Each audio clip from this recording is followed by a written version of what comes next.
The moment Caleb Reed spoke, the entire room went silent. Not because he raised his voice, he never did, but because the words that came out of his mouth just exposed a $47 million disaster waiting to happen. The same men who'd been laughing at his flannel shirt and calloused hands 60 seconds ago were now staring at blueprints they thought they understood.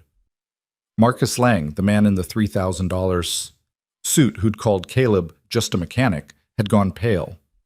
And Victoria Hale, the woman who'd spent 3 months watching this quiet father from across a bar, finally understood why silence could be the loudest thing in the room. If you've ever been underestimated because of how you look, stay with me until the end. Hit that like button and drop a comment telling me what city you're watching from. I want to see how far Caleb's story travels. The bar was called Sullivan's, and on Thursday nights it belonged to a particular breed of men, the kind who wore their accomplishments like armor. Designer watches that cost more than most people's cars, ties that whispered Italian silk, shoes so polished you could see your reflection judging you back. They gathered here after the markets closed, these architects of commerce and masters of deals, to celebrate victories and plot conquests over aged whiskey and craft beer that cost $14 a glass. Caleb Reed didn't belong here, and everyone knew it. He sat at the far end of the bar on a stool that had seen better decades, nursing a beer that cost $4 and nursing it slowly because that $4 mattered. His flannel shirt, navy blue, fraying slightly at the cuffs, had been washed so many times the fabric had gone soft in a way that only comes from actual wear, not manufactured distress. His jeans were clean but faded, and his boots were the kind built for function, scarred with the evidence of actual work. His hands, wrapped around the beer bottle, told stories his mouth never would. Calluses earned, scars collected, nails that would never quite come clean no matter how hard he scrubbed. At 42, Caleb had the kind of face that could have been anywhere from 35 to 50, weathered not by excess but by responsibility. His hair, dark brown threading with gray, was cut short because it was practical. His eyes, a deep brown that caught the light from the bar's Edison bulbs, had a quality of stillness that most people found unnerving. He didn't look around much, didn't check his phone every 30 seconds, didn't seem to need the validation of constant motion that filled the room around him. He'd been coming here for 3 months, always Thursday nights, always the same stool, always alone. The first few weeks, he'd been invisible. The bartender, a young guy named Tommy with aspirations of mixology greatness, had served him with the efficient indifference reserved for customers who wouldn't tip in percentages high enough to brag about. The suited crowd had flowed around him like water around a stone, present but irrelevant. But invisibility has an expiration date, especially in places where everyone else is performing. It started small. A comment barely audible from a cluster of men in their 30s discussing a property acquisition.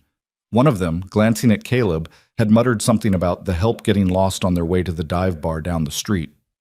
His companions had laughed, not cruel laughter exactly, but the thoughtless kind that comes from people who've never had to consider whether they belong somewhere.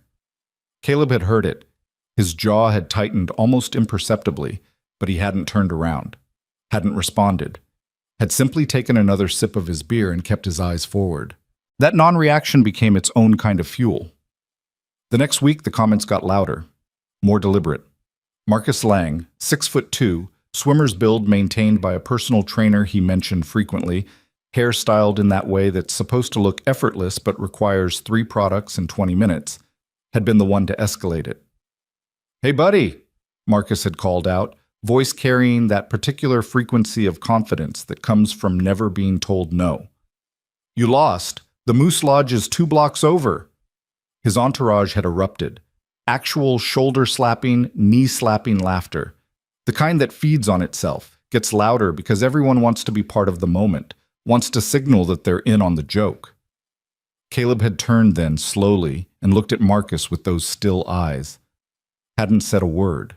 Just looked at him for 3 full seconds, long enough for Marcus's smile to flicker slightly, uncertainty bleeding through before bravado recovered, and then turned back to his beer. "Strong silent type," Marcus had announced to his audience. "I respect that. I respect a man who knows when he's outclassed and just accepts it." More laughter. Tommy the bartender had looked uncomfortable but said nothing. This was the crowd that ran up tabs in the hundreds. Caleb's $4 beer didn't buy intervention. But here's what none of them saw. What none of them could have seen because they'd never learned to look. Caleb Reed wasn't there to belong.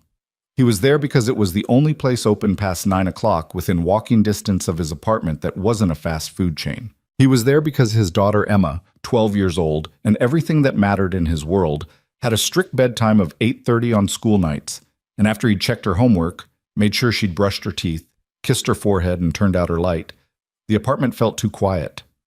The silence pressed in with memories he wasn't ready to face. Of his wife Sarah, 3 years gone to cancer, whose laughter used to fill those rooms. He was there because staying home meant sitting in that silence, and he wasn't strong enough for that yet. But he was strong enough to sit in a bar where people mocked him, to let their words slide off like rain off waxed canvas, because he'd survived things that would have broken every single one of them, and their opinions didn't even register on the scale of things that could hurt him. The men in suits saw weakness.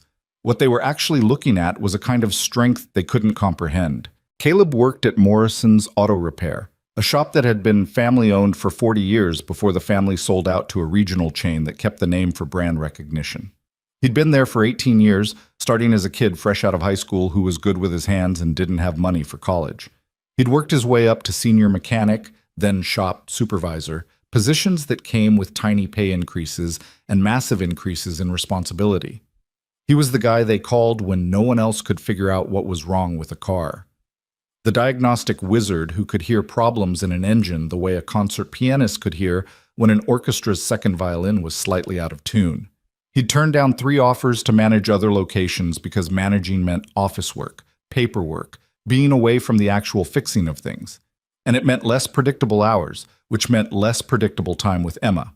Emma, who was surviving 7th grade with the kind of quiet determination she'd inherited from him, who got herself up in the mornings, made her own breakfast because Dad had to leave for work at 6:30, walked herself to school because they couldn't afford the neighborhood with the bus route, who came home to an empty apartment 3 days a week and did her homework without being asked, microwaved the dinner he'd left for her, and was always in bed by 8:30 because she knew it mattered to him. She was the reason for everything, every choice, every sacrifice, every moment of swallowing his pride, while men who'd never built anything with their hands treated him like scenery. The money he made, $52,000 a year, which had seemed like a fortune when he started and now barely covered rent, food, clothes for a growing girl, school supplies, the medical bills from Sarah's final year that still trickled in, didn't leave room for extras. Thursday nights at Sullivan's, that $4 beer, was his one indulgence. 2 hours of being somewhere else. Somewhere he could watch other people's lives from a distance and remember that the world was bigger than his grief and his exhaustion. He never expected anyone to understand that. Certainly never expected anyone to see it. But someone did. Victoria Hale had first noticed Caleb on a Tuesday night, which was unusual because she almost never came in on Tuesdays. Thursdays were her night. The night when she allowed herself to decompress after 70-hour weeks of building an empire in a city that chewed up ambitious women and spit out cautionary tales. She'd been coming to Sullivan's for 5 years, long enough to have watched the clientele shift from old money real estate families to new money tech bros to the current crop of finance guys who thought disruption was a personality trait. She came because her penthouse apartment, despite its floor-to-ceiling windows and designer furniture, felt like a museum. Beautiful, expensive, empty. Victoria was 45 and looked like she'd been carved from ambition and expensive skincare. Tall, blonde in that way that cost money to maintain, always in clothes that announced competence before she said a word. She was the founder and CEO of Hale Properties, a commercial real estate firm that had grown from a one-woman operation run out of a studio apartment to a 50-employee company managing a portfolio worth north of $300 million. She'd gotten there by being smarter than the men who underestimated her, more ruthless than the women who saw her as competition, and more willing to sacrifice everything else: marriage, friendships, hobbies, sleep, joy, at the altar of success. At 45, she had everything she'd worked for and nothing she actually wanted. That Tuesday, she'd come in because she'd just closed a deal that should have felt like a victory. 8 months of negotiations. A mixed-use development in the warehouse district that would transform 6 blocks of industrial decay into luxury condos and street-level retail. The kind of project that got featured in magazines, won awards, generated wealth. The kind of project that felt hollow when you celebrated it alone. She'd been sitting in her usual spot, not at the bar, but at a high-top table near the window where she could see the street and the bar both, when she noticed him. The man who didn't fit, who sat so still he seemed to create a pocket of quiet in the noise. What caught her attention first wasn't his appearance, but his complete lack of self-consciousness. Everyone else in the bar, herself included, was performing some version of themselves. The finance guys performing dominance. The younger women in cocktail dresses performing availability. Tommy the bartender performing craft. Even she was performing. The successful woman who'd chosen career over conventional happiness and had no regrets. Definitely no regrets. Completely fine with this choice. But the man in flannel wasn't performing anything. He was just present, drinking his cheap beer slowly, watching the television above the bar, some baseball game he didn't seem particularly invested in, with the patience of someone who had nowhere else to be and was okay with that.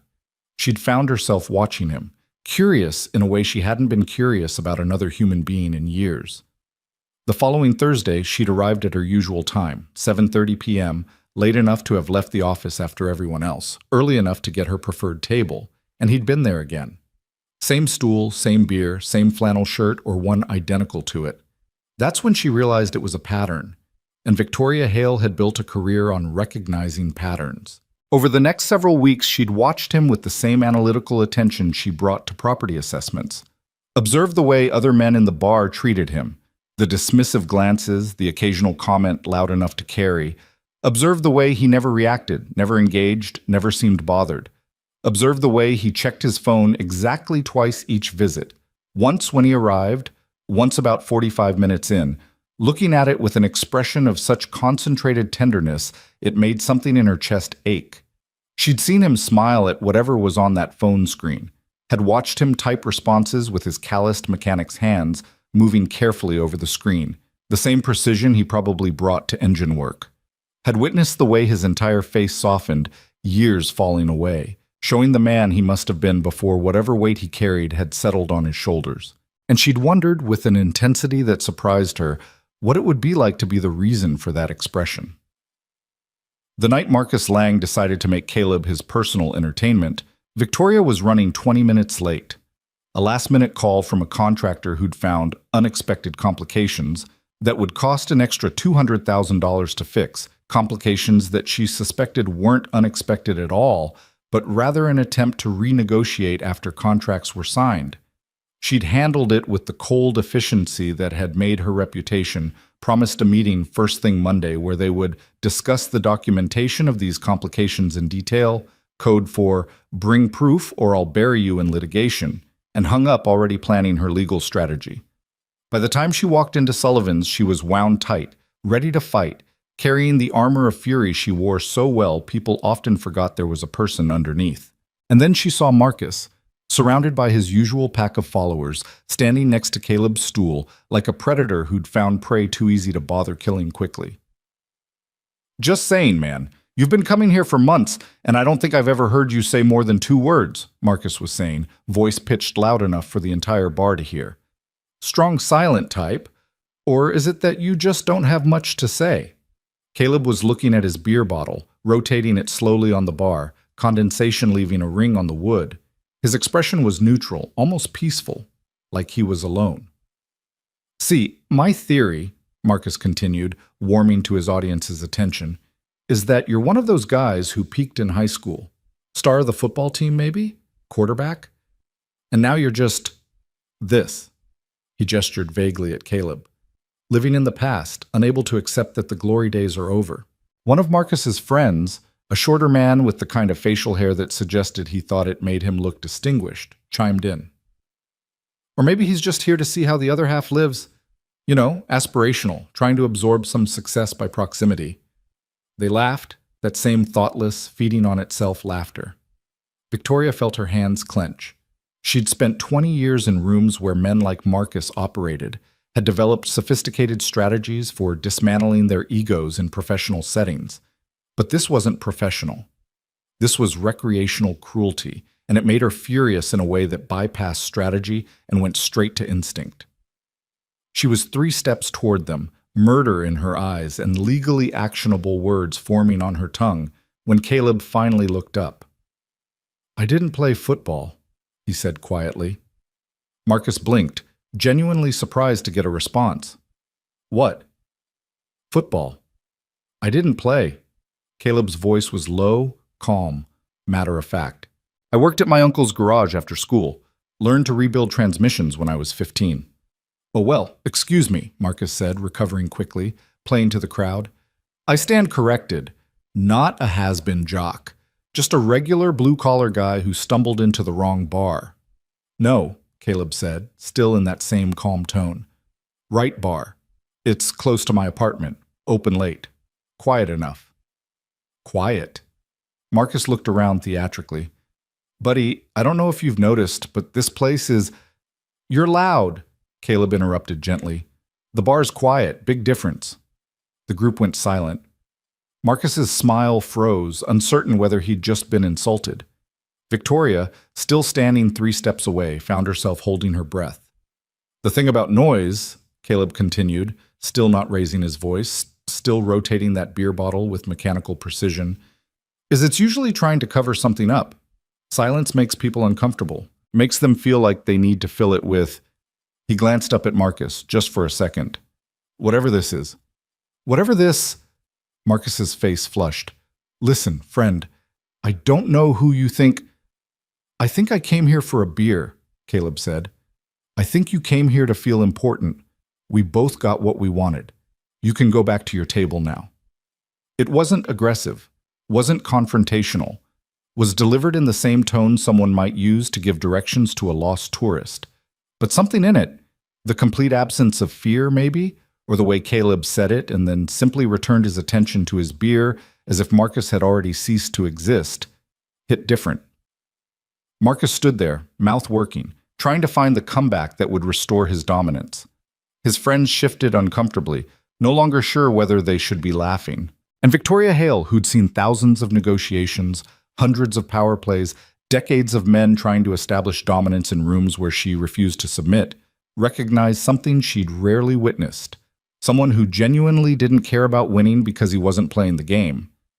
Marcus eventually retreated to his table, saying something loud about not worth it, and some people, that was designed to save face.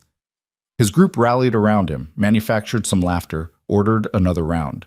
Within 10 minutes, they'd found a new topic and convinced themselves the interaction had gone differently than it had. But Victoria couldn't let it go. She'd spent the last several weeks watching this man from a distance, constructing theories, staying safely in observation mode. Now, still carrying the adrenaline from watching him be degraded, still angry on his behalf in a way that felt uncomfortably personal, she made a decision that surprised her. She walked to the bar and sat down 2 stools away from him. Caleb glanced over, a flicker of something, surprise maybe, crossing his face before settling back into neutral. "Tommy," Victoria said, not looking at the bartender, keeping her eyes on Caleb. "I'll have what he's having." Tommy knew better than to comment on Victoria Hale ordering a $4 domestic beer. He got the bottle, set it in front of her, took her card to start a tab. They sat in silence for a full minute. The baseball game on TV showed men running, throwing, catching. Neither of them watched it. "Thank you," Caleb finally said. Victoria looked at him, surprised. "For what?" "For being about to intervene. I saw you. Coming over." His mouth quirked slightly, not quite a smile. "You looked ready to commit violence." "I still might," Victoria said. She took a sip of the beer, trying not to show how much she hated it. "He's a client. I've wanted to commit violence against him for 6 months." "Marcus?" Caleb's eyebrows raised slightly. "He's in real estate?" "Partner in Lang Development. They do residential mostly, cookie-cutter subdivisions marketed as luxury communities." Her voice carried the professional disdain she usually kept hidden. "Everything built to minimum code, maximum profit." Caleb made a small sound that might have been agreement or might have been something else. "I'm Victoria," she said, extending her hand across the empty stool between them. He looked at her hand for a moment, then took it. His grip was solid, rough with calluses, warm. "Caleb." Nice to meet you, Caleb. She held his hand perhaps a second longer than professional, felt him notice but not pull away. Even if I've been watching you for 3 months. That got a reaction. His eyes widened slightly, and something that was definitely a smile touched his face. That's either very flattering or very concerning. Depends on your perspective. She released his hand, took another diplomatic sip of terrible beer. I've been coming here for years. You notice patterns. You were a new pattern. Patterns. He seemed to consider this. Is that a real estate thing? It's a survival thing. The words came out more honest than she'd intended. You learn to read rooms, read people, figure out who's a threat, who's an ally, who's just taking up space. And which one am I? Victoria looked at him properly then, really looked. Saw the exhaustion he carried carefully, the way his shoulders held tension like it was structural, necessary to keep him upright. Saw the lines around his eyes that came from squinting at engine parts and laughing at a child's jokes and crying when he thought no one could hear. Saw a man who'd been dismissed by every person in this bar and somehow remained exactly himself. You're the first interesting person I've seen here in 5 years, she said. Something shifted in his expression. Not opening exactly, but softening, like he'd been braced for something else and was recalibrating. I'm a mechanic, he said, like it was a confession or a warning. I know. I have a daughter. She's 12. I assumed the kid from the way you check your phone. I can't afford the beer you usually drink. I can't afford to drink it either, in any sense that matters. She smiled, felt it reach her eyes for the first time in weeks. I'm just very good at pretending. Caleb studied her, those still eyes taking in information she hadn't meant to share. You don't seem like someone who needs to pretend. Everyone's pretending something. She gestured around the bar. Marcus pretends his family money was his own brilliance. Tommy pretends craft cocktails are art. These women pretend they're here for the atmosphere. She paused. I pretend I chose this life instead of just winning it by default. The honesty surprised her. She didn't talk like this. Didn't reveal herself to strangers in bars. Didn't admit to doubts or regrets, or the creeping sense that she'd optimized for the wrong variables. But Caleb had that effect. That quality of stillness that made confession feel safe. What do I pretend? He asked. You don't, she said immediately. That's the problem. That's why they hate you. You're not performing anything, and it makes everyone else's performance obvious. He thought about this, rotating his beer bottle. I'm too tired to perform. No. She shook her head. You're too honest. They sat with that for a moment. The bar noise continued around them. Marcus's table had moved on to discussing cryptocurrency. The women in cocktail dresses were taking selfies. Tommy was explaining the notes in some bourbon to customers who weren't listening. Why do you come here? Caleb asked. If you hate it? I don't hate it. I hate my apartment more. The words came out flat, factual. 2,200 square feet of architectural digest excellence that feels like a hotel room I'm living in temporarily. Except the temporary part has lasted 8 years. Why not move? Where? Another expensive space that doesn't feel like home? At least this one has good light. She heard the bitterness in her voice, tried to soften it. Besides, successful women don't admit their personal lives are disasters. We're supposed to have it all figured out. Do successful men? Victoria laughed, actually laughed. Have you met Marcus? Caleb's smile reached his eyes this time. Fair point. They talked for another hour. About nothing in particular and everything that mattered. About the weight of responsibility and the terror of failing the people who depended on you. About the way exhaustion became so familiar you forgot what energy felt like. About the small victories that got you through. Emma's report card. A deal closed properly. A problem solved. A dinner made. Caleb talked about his daughter with a tenderness that made Victoria's chest ache. About how she was braver than he'd ever been. More resilient. How she'd handled her mother's death with a grace he still couldn't comprehend. How she'd learned to be independent because she had to, but was still 12 and scared sometimes and needed him to be steady even when he was breaking. Victoria talked about her company with a complexity she rarely allowed. About the pride she felt in building something real and the shame she felt about some of the compromises she'd made along the way, about projects that were technically successful but morally questionable, about the way profit margins could justify almost anything if you didn't look too close at the human cost. "Do you regret it?" Caleb asked. "Building your company?" "No," Victoria said immediately. Then, more honestly, "Sometimes. When I'm eating takeout alone at midnight in my office, yeah. When I close a deal that makes me richer but not better, yeah. When I realize I can't remember the last conversation I had that wasn't transactional." She trailed off. "But mostly, no. It's mine. I made it. That matters." "It does matter," Caleb agreed. "Emma's mine. I made her. Well, half made her.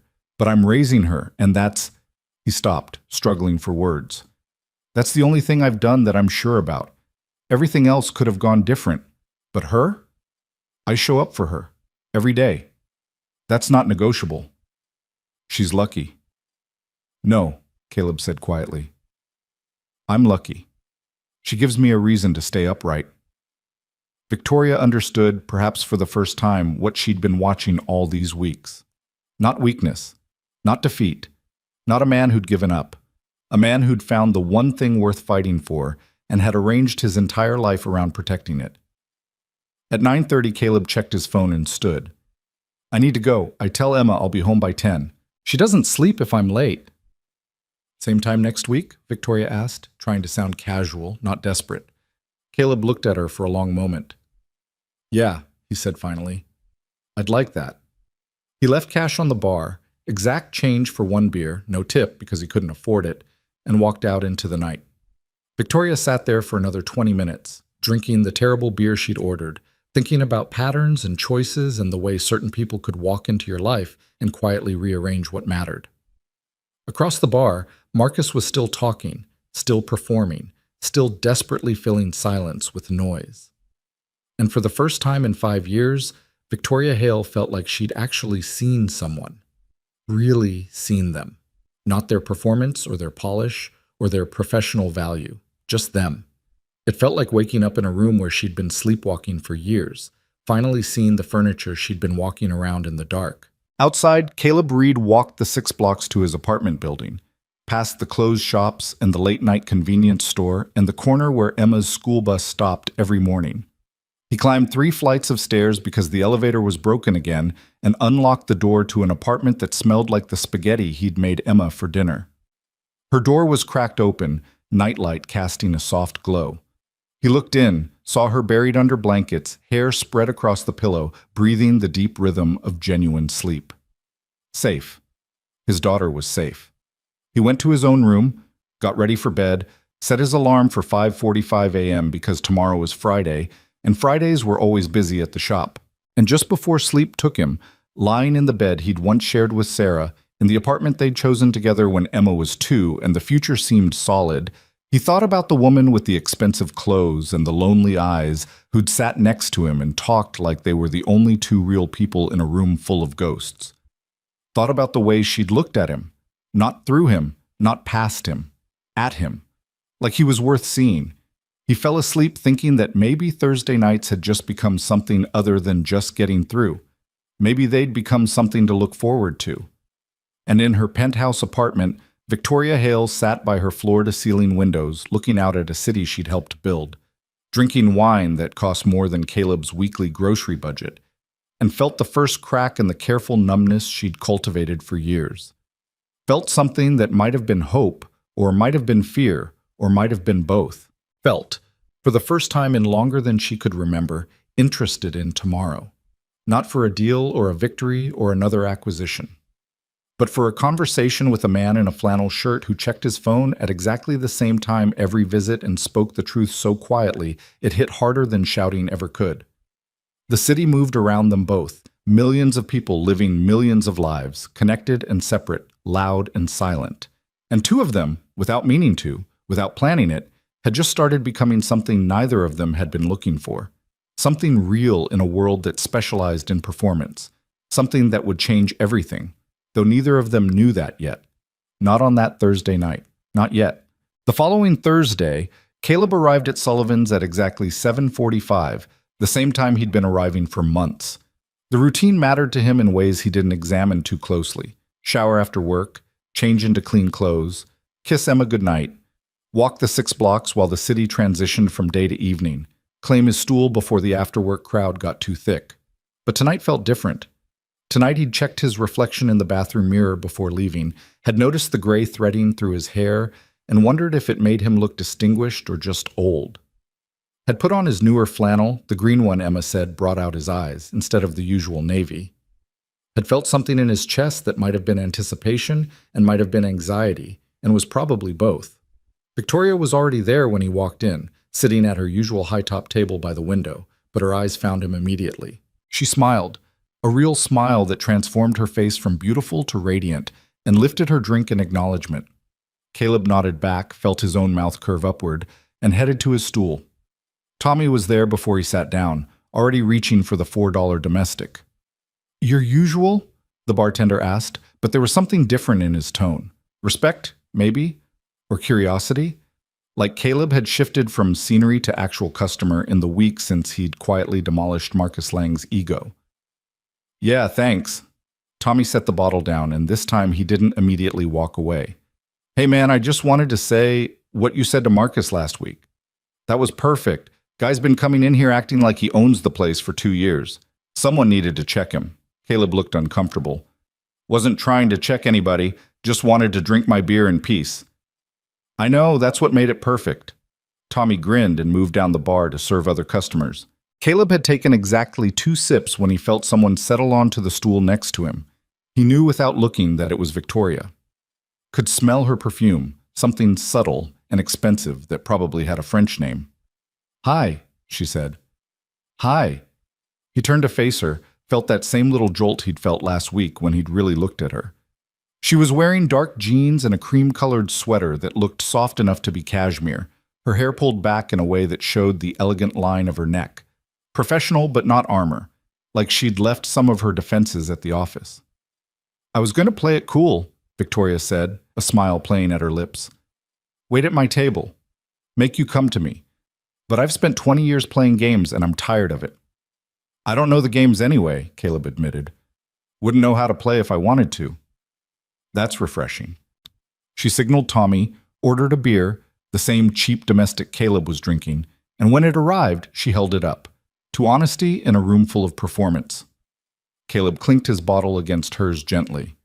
To Thursday nights that don't feel like work. They drank, and Victoria didn't even try to hide her grimace at the taste.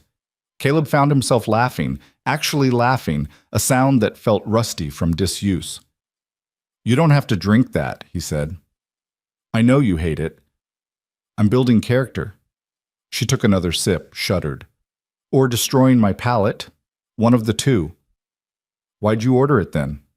Victoria looked at him directly, those sharp green eyes holding his. "Because I wanted to sit here. And sitting at the bar alone drinking a $20 cocktail while you're drinking a $4 beer felt like everything wrong with my life in one image." The honesty of it landed between them, heavy and real. "Your life doesn't look wrong from where I'm sitting," Caleb said carefully. "Looks like you built something most people only dream about." "Yeah, well, dreams and reality rarely match up, do they?" She turned the beer bottle in her hands, mimicking his habitual gesture. "I built an empire, but empires are cold, and you can't have a conversation with a portfolio." Before Caleb could respond, a voice cut through the bar noise, loud and deliberately carrying. "Well, well, look who's slumming it tonight." Marcus Lang stood 3 feet away, drink in hand, that same performance smile plastered across his face. But there was something different in his eyes, something sharper, meaner. He'd spent a week nursing the wound to his ego, and he'd come back ready to reassert dominance. Victoria's entire body went rigid, her hand tightening around her beer bottle. Caleb could practically feel her preparing for corporate combat, could see her pulling on that armor she'd deliberately left behind. "Marcus," she said, voice cool and professional, "didn't realize you'd be here tonight." "It's my regular spot, Victoria. You know that." Marcus's eyes slid to Caleb, dismissive and contemptuous. "Though I see you've decided to expand your networking. Very democratic of you." "I'm having a beer with a friend," Victoria said evenly. "Is there something you needed?" Friend? Marcus laughed, that same thoughtless, cruel sound from last week. Come on, Victoria, we both know how this looks. Powerful woman, blue-collar guy who can't even afford the good stuff. What is this, some kind of charity work, community outreach? Caleb felt Victoria starting to stand, saw her face shifting into the expression that probably made contractors and lawyers nervous. He put his hand on her arm, gentle but firm. I got this, he said quietly. She looked at him, surprise and protest warring in her expression, but something in his face made her settle back onto her stool. Caleb turned to Marcus with the same unhurried deliberateness he brought to diagnosing a complicated engine problem. Looked at him for a long moment, taking in the expensive suit, the watch that cost more than 6 months of Caleb's rent, the haircut that probably required a consultation. You know what's interesting about charity? Caleb finally said, voice calm and conversational. Real charity is quiet, happens when nobody's watching, doesn't need an audience or applause. Marcus blinked, uncertain where this was going. What's your point? My point is, everything you do is performance, every word calculated for effect, every gesture designed to prove something. Caleb took a sip of his beer. Must be exhausting, needing everyone to know how important you are every single minute. I don't need to prove anything. See, that right there. Caleb's voice stayed level, almost gentle. If you didn't need to prove anything, you wouldn't be standing here trying to embarrass me in front of Victoria. Wouldn't have spent last week making sure everyone heard you put me in my place. Marcus's face flushed. Listen, buddy, here's what I think, Caleb continued, still in that same calm tone. I think you saw us talking last week, saw me not caring about your opinion, and it bothered you more than you want to admit, because I'm not playing your game, which means you can't win it. This is ridiculous. Marcus looked to Victoria for support, found none. Victoria, you're really going to sit there and let this guy... Let him? Victoria's voice cut like glass. Marcus, I'm a grown woman having a conversation. I don't need your permission or your protection or your commentary. I'm just saying people are going to talk. You, sitting here with... Marcus gestured at Caleb vaguely. It doesn't look professional. Good, Victoria said flatly. I've been professional for 20 years. It's overrated. Marcus's eyes narrowed. You might want to think about who your friends are, Victoria, especially if you want Lang Development to keep working with Hale Properties. It was a threat, barely veiled, the kind of power play Victoria had probably seen 1,000 times in conference rooms and negotiation sessions. But Caleb saw something else in Marcus's posture, heard something in his voice that set off alarms honed through 18 years of diagnostic work. The same instinct that told him when a customer was hiding damage to avoid paying for repairs, when a parts supplier was marking up inferior materials, when something wasn't adding up. What project are you working on together? Caleb asked Victoria, voice casual. She looked at him, surprised by the question. The Riverside development. Mixed commercial and residential. We're partnering on the financing and management structure. The one down by the old textile mill? You know it? Victoria's eyebrows raised. Drove past it every day for 3 years when I worked the morning shift. Caleb turned back to Marcus. That's the property with all the flood warning signs, right? The one the city kept trying to develop but couldn't get permits? Marcus's face went carefully neutral. The permit issues were resolved. Engineering studies showed the flood risk was overstated. Overstated. Caleb repeated the word thoughtfully. Interesting. Because I remember seeing that area underwater 4 times in the 3 years I drove past it. Spring runoff mostly, but one was just a heavy rain week in October. The new development includes improved drainage, Marcus said quickly. State-of-the-art water management systems. What kind of systems? Caleb asked. I'm not going to stand here and get technical specifications interrogated by a mechanic, Marcus snapped. The engineers signed off on everything. We've got all the permits. I'm sure you do. Caleb's voice stayed mild. Just seems like a lot of water to manage. That soil down there is mostly clay, right? Doesn't drain naturally. Would need serious infrastructure to keep buildings stable. Victoria had gone very still, her sharp mind clearly processing. Marcus, he's right about the clay. I remember that from the initial geological survey. What did the engineering report say about soil stability? It's fine. It's all handled. Marcus was backpedaling now, that confident smile starting to crack. Look, I don't have to justify our development choices to your partner? Victoria's voice had gone cold. The partner who's putting up 40% of the financing? That partner? Victoria, come on, this guy's in your head. He doesn't know what he's talking about. Actually, Caleb said quietly, I rebuilt the foundation on my apartment building 5 years ago. Volunteered my labor for reduced rent. Learned real quick that clay soil needs special engineering. Costs about 30% more than standard foundations. Easy place to cut corners if you're trying to maximize profit margin. The silence stretched. Marcus's face had gone from red to pale. Marcus, Victoria said, each word precise as a scalpel, please tell me you didn't cheap out on the foundation engineering. We met code. Everything's to code. Code is a minimum requirement, Caleb interjected. Minimum requirement in flood-prone clay soil is a recipe for structural failure in 5 to 10 years. Cracked foundations, water intrusion, eventual collapse if it's bad enough. Victoria stood up, her full height and presence suddenly filling the space. Marcus, my office. Monday morning, 8 a.m. Bring every engineering report, every contractor quote, every permit application, everything. You're overreacting. Am I? Her voice could have frozen bourbon. Because if you've cut corners on soil prep and foundation work to save money on a project where I'm liable for 40% of any structural failures, that's not overreacting. That's due diligence I should have done 3 months ago. This is because of him. Marcus pointed at Caleb, anger replacing his smooth performance. One conversation with a grease monkey and you're questioning months of professional engineering. Don't, Victoria's voice went arctic. Don't you dare dismiss legitimate safety concerns because you're embarrassed. And don't you ever refer to someone I'm talking to with that kind of contempt again. Marcus looked between them, calculation visible on his face. He was smart enough to recognize when he'd lost the room, but too proud to concede gracefully. Fine, he said. Monday, 8 a.m.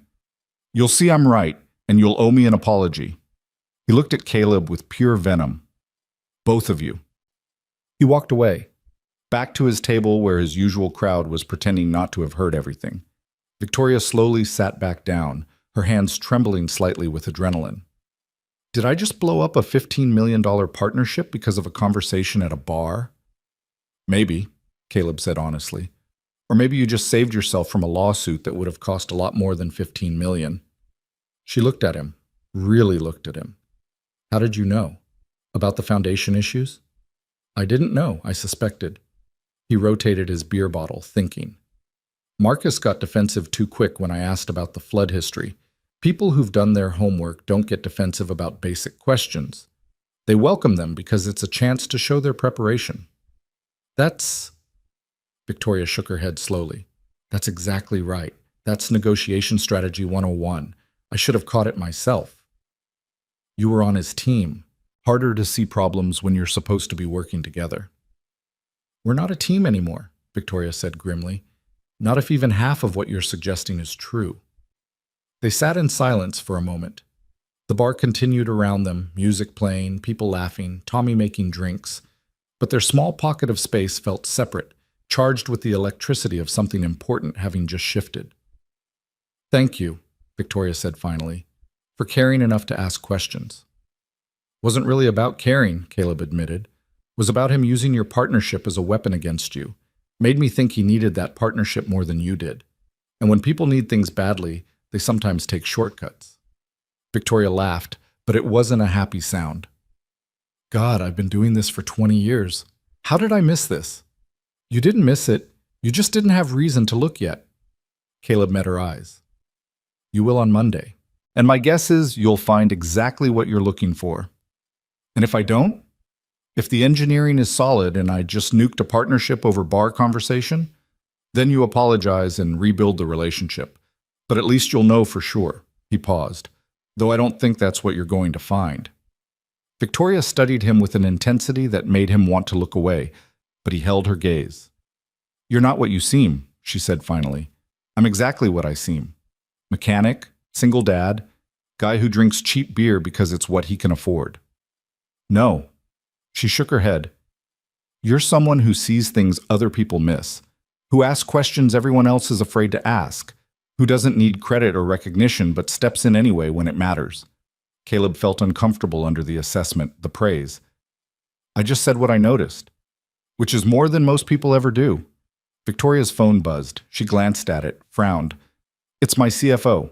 Probably heard through the grapevine that I just went nuclear on Marcus. She looked at Caleb apologetically. I should take this.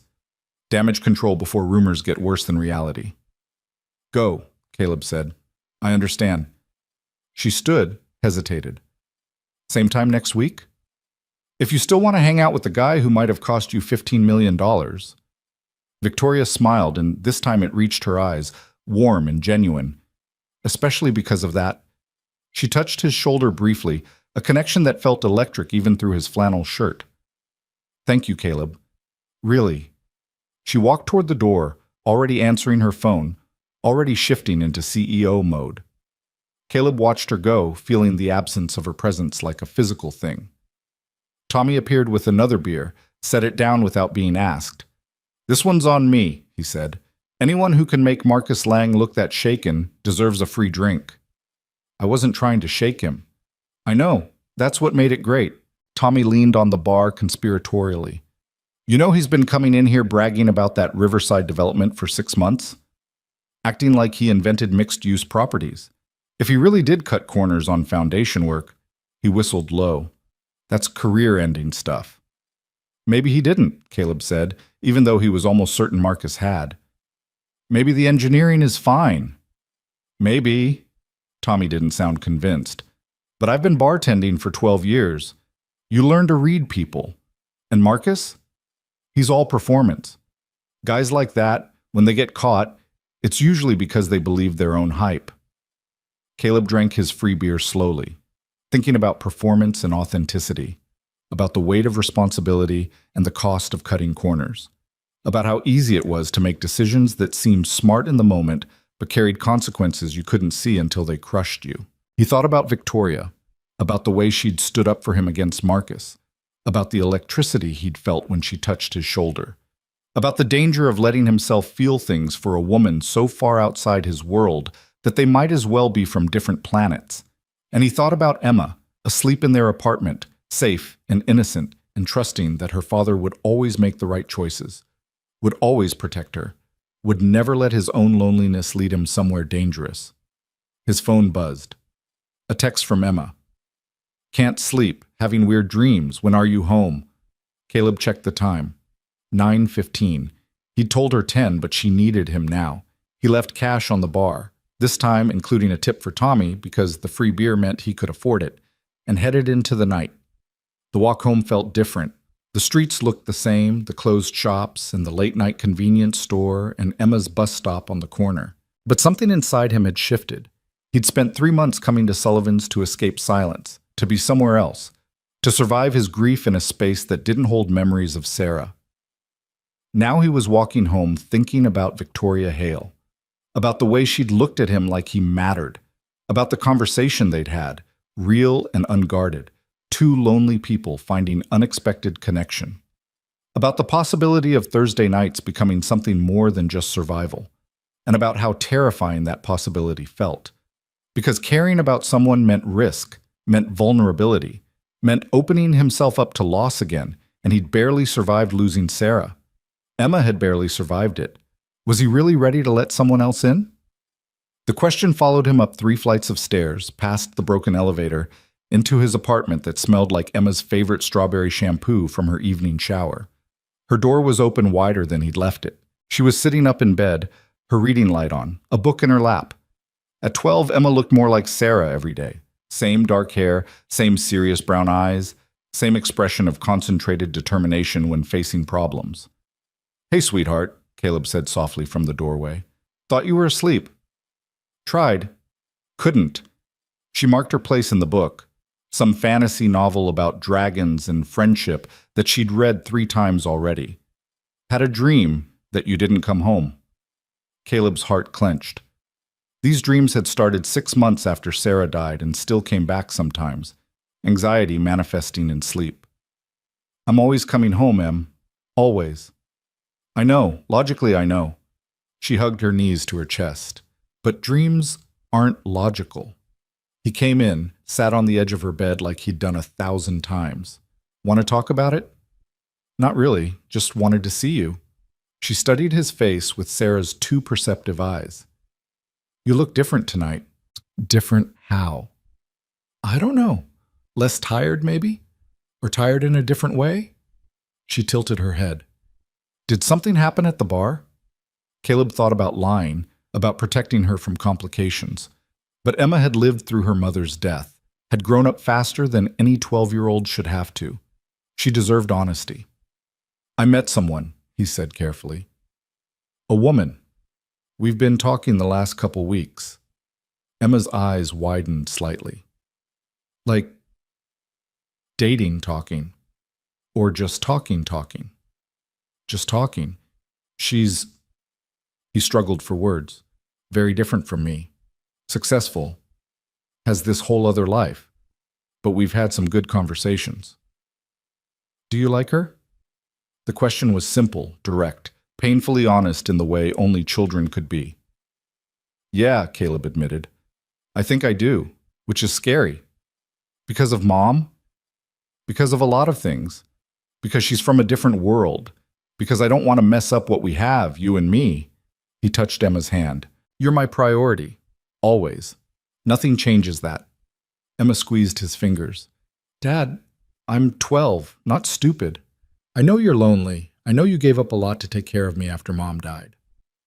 I didn't give up anything I wanted. You gave up dating, friends, going out, having a life. She said it matter-of-factly, without accusation. You think I don't notice? You go to that bar once a week for like 2 hours, and that's it. That's your entire social life. Emma, I'm just saying, if you met someone who makes you less tired, that's probably good, even if it's scary. She smiled, and it was Sarah's smile, warm and understanding. Mom would want you to be happy. I want you to be happy. Caleb felt his throat tighten. When did you get so wise? Probably around the time I learned to make my own breakfast and forge your signature on permission slips. She said it teasingly, but they both knew it was true. I'm tougher than you think, Dad. You can have a life. I'll be okay. He pulled her into a hug, this fierce, brilliant girl who'd survived too much and somehow remained kind. I love you, Em. More than anything in this world. I know, that's never been the question. She pulled back, looked at him seriously. The question is whether you're going to let yourself be happy. Because you deserve it, even if you don't think you do. Later, after Emma had finally fallen asleep for real, after Caleb had checked the locks and set his alarm and gotten ready for another Friday at the shop, he lay in bed thinking about his daughter's words. She was right. He'd been surviving, not living, going through motions, fulfilling responsibilities, being the father Emma needed but not the person he'd been before grief had hollowed him out. And Victoria, sharp, successful, lonely Victoria, who drank cheap beer she hated just to sit next to him, represented something he'd thought was over for him. The possibility of connection, of being seen, of mattering to someone in a way that wasn't about duty or responsibility, but about choice. It was terrifying. It was also maybe worth the risk. His phone buzzed on the nightstand. A text from an unknown number. Hi, it's Victoria. Tommy gave me your number. Hope that's okay. Just wanted to say thank you again for tonight. I think you might have saved my company from a very expensive mistake. Also, I had a really good time talking to you. See you next Thursday? V? Caleb stared at the message for a long moment, feeling his heart rate pick up like he was a teenager getting his first crush text instead of a 42-year-old widower with a kid and a mortgage's worth of responsibility. He typed back, Tommy's a gossip, but I'll forgive him this time. Glad I could help. I had a good time too. Next Thursday sounds good. See. He hit send before he could overthink it, then immediately started overthinking it anyway. Was that too casual? Too formal? Should he have added something else? Her response came 30 seconds later. Perfect. Sleep well, Caleb. He smiled in the darkness of his bedroom, feeling something unfamiliar and fragile building in his chest. Hope, maybe, or possibility, or just the recognition that survival wasn't the same as living, and maybe, just maybe, it was time to remember the difference. Outside his window, the city continued its endless motion. Traffic sounds and distant sirens, and the ambient hum of millions of lives intersecting and separating. Somewhere out there, Victoria Hale was probably still on the phone with her CFO, managing fallout, making plans, being the powerful executive who'd built an empire from nothing. But she'd also taken time to text him, to say thank you, to make sure he knew Thursday mattered. Caleb fell asleep thinking about that, about the unexpected ways life could shift when you weren't looking for it, about how the weight of responsibility could feel lighter when someone else saw it and acknowledged its worth instead of dismissing it, about how maybe, just maybe, he was allowed to want something for himself, even if it scared him. Especially because it scared him. Because anything worth having was worth being afraid of losing. He'd learned that with Sarah, with Emma, with everything that mattered. And maybe Victoria Hale, with her designer clothes and her lonely penthouse and her willingness to drink terrible beer just to sit next to him, maybe she was starting to matter too. The thought should have terrified him. Instead, it felt like the first deep breath he'd taken in 3 years, like coming up for air, like maybe, finally, learning to swim again instead of just treading water. And in the morning, when Emma came out for breakfast and saw him smiling at his phone, she didn't say anything, just smiled her mother's smile and poured her cereal. Knowing, the way kids always seem to know, that something had changed, that her father was finally, carefully, starting to let himself hope again, and that maybe this time hope wouldn't break him. Maybe this time it would build something new. Monday morning arrived with the kind of gray sky that matched Victoria's mood perfectly. She'd spent the entire weekend buried in files, cross-referencing engineering reports against permit applications, comparing contractor quotes against industry standards, and the deeper she dug, the worse it looked. Marcus Lang hadn't just cut corners, he'd practically eliminated them. She sat now in her corner office on the 14th floor of a building she'd purchased and renovated 5 years ago, surrounded by evidence of negligence so systematic it had to be intentional. Her CFO, Robert Chen, sat across from her, his usually unflappable demeanor showing cracks. "It's bad, Victoria," Robert said quietly, tapping the geological survey report. "The soil analysis clearly recommends deep pier foundations with waterproofing to prevent heave. But the contractor quotes Marcus approved are for standard slab foundations with minimal drainage. How much would he save with that approach? Roughly $800,000 on foundation work alone." Robert pulled up a spreadsheet on his tablet. "But the long-term liability? If those buildings start showing structural issues in 5 years, we're looking at tens of millions in remediation costs, plus lawsuits from residents, commercial tenants, anyone affected." Victoria felt the familiar burn of anger in her chest, but it was cold anger now, focused. She'd spent 20 years learning to weaponize fury into strategy. "And we're liable for 40% of that because of our partnership agreement." "Correct. Unless we can prove Marcus deliberately misrepresented the engineering specifications, which would void the partnership and put all liability on Lang Development. Which is exactly what we're going to do." Victoria glanced at the clock. 7:55. "He'll be here in 5 minutes. I want you in the room. Take notes. Record if he consents. This needs to be documented." Robert nodded, his expression grim. "You know he's going to fight this. Marcus doesn't admit mistakes.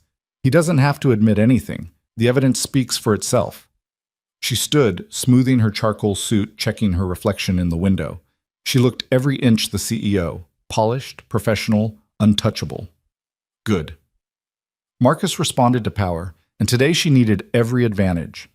At exactly 8 a.m., her assistant Sarah knocked and opened the door. "Mr. Lang is here." "Send him in."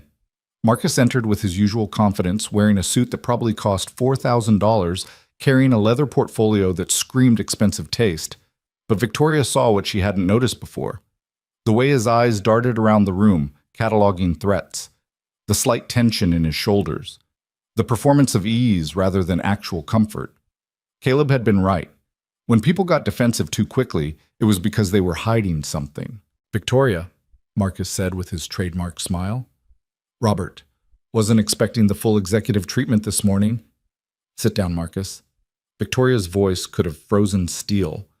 The smile flickered.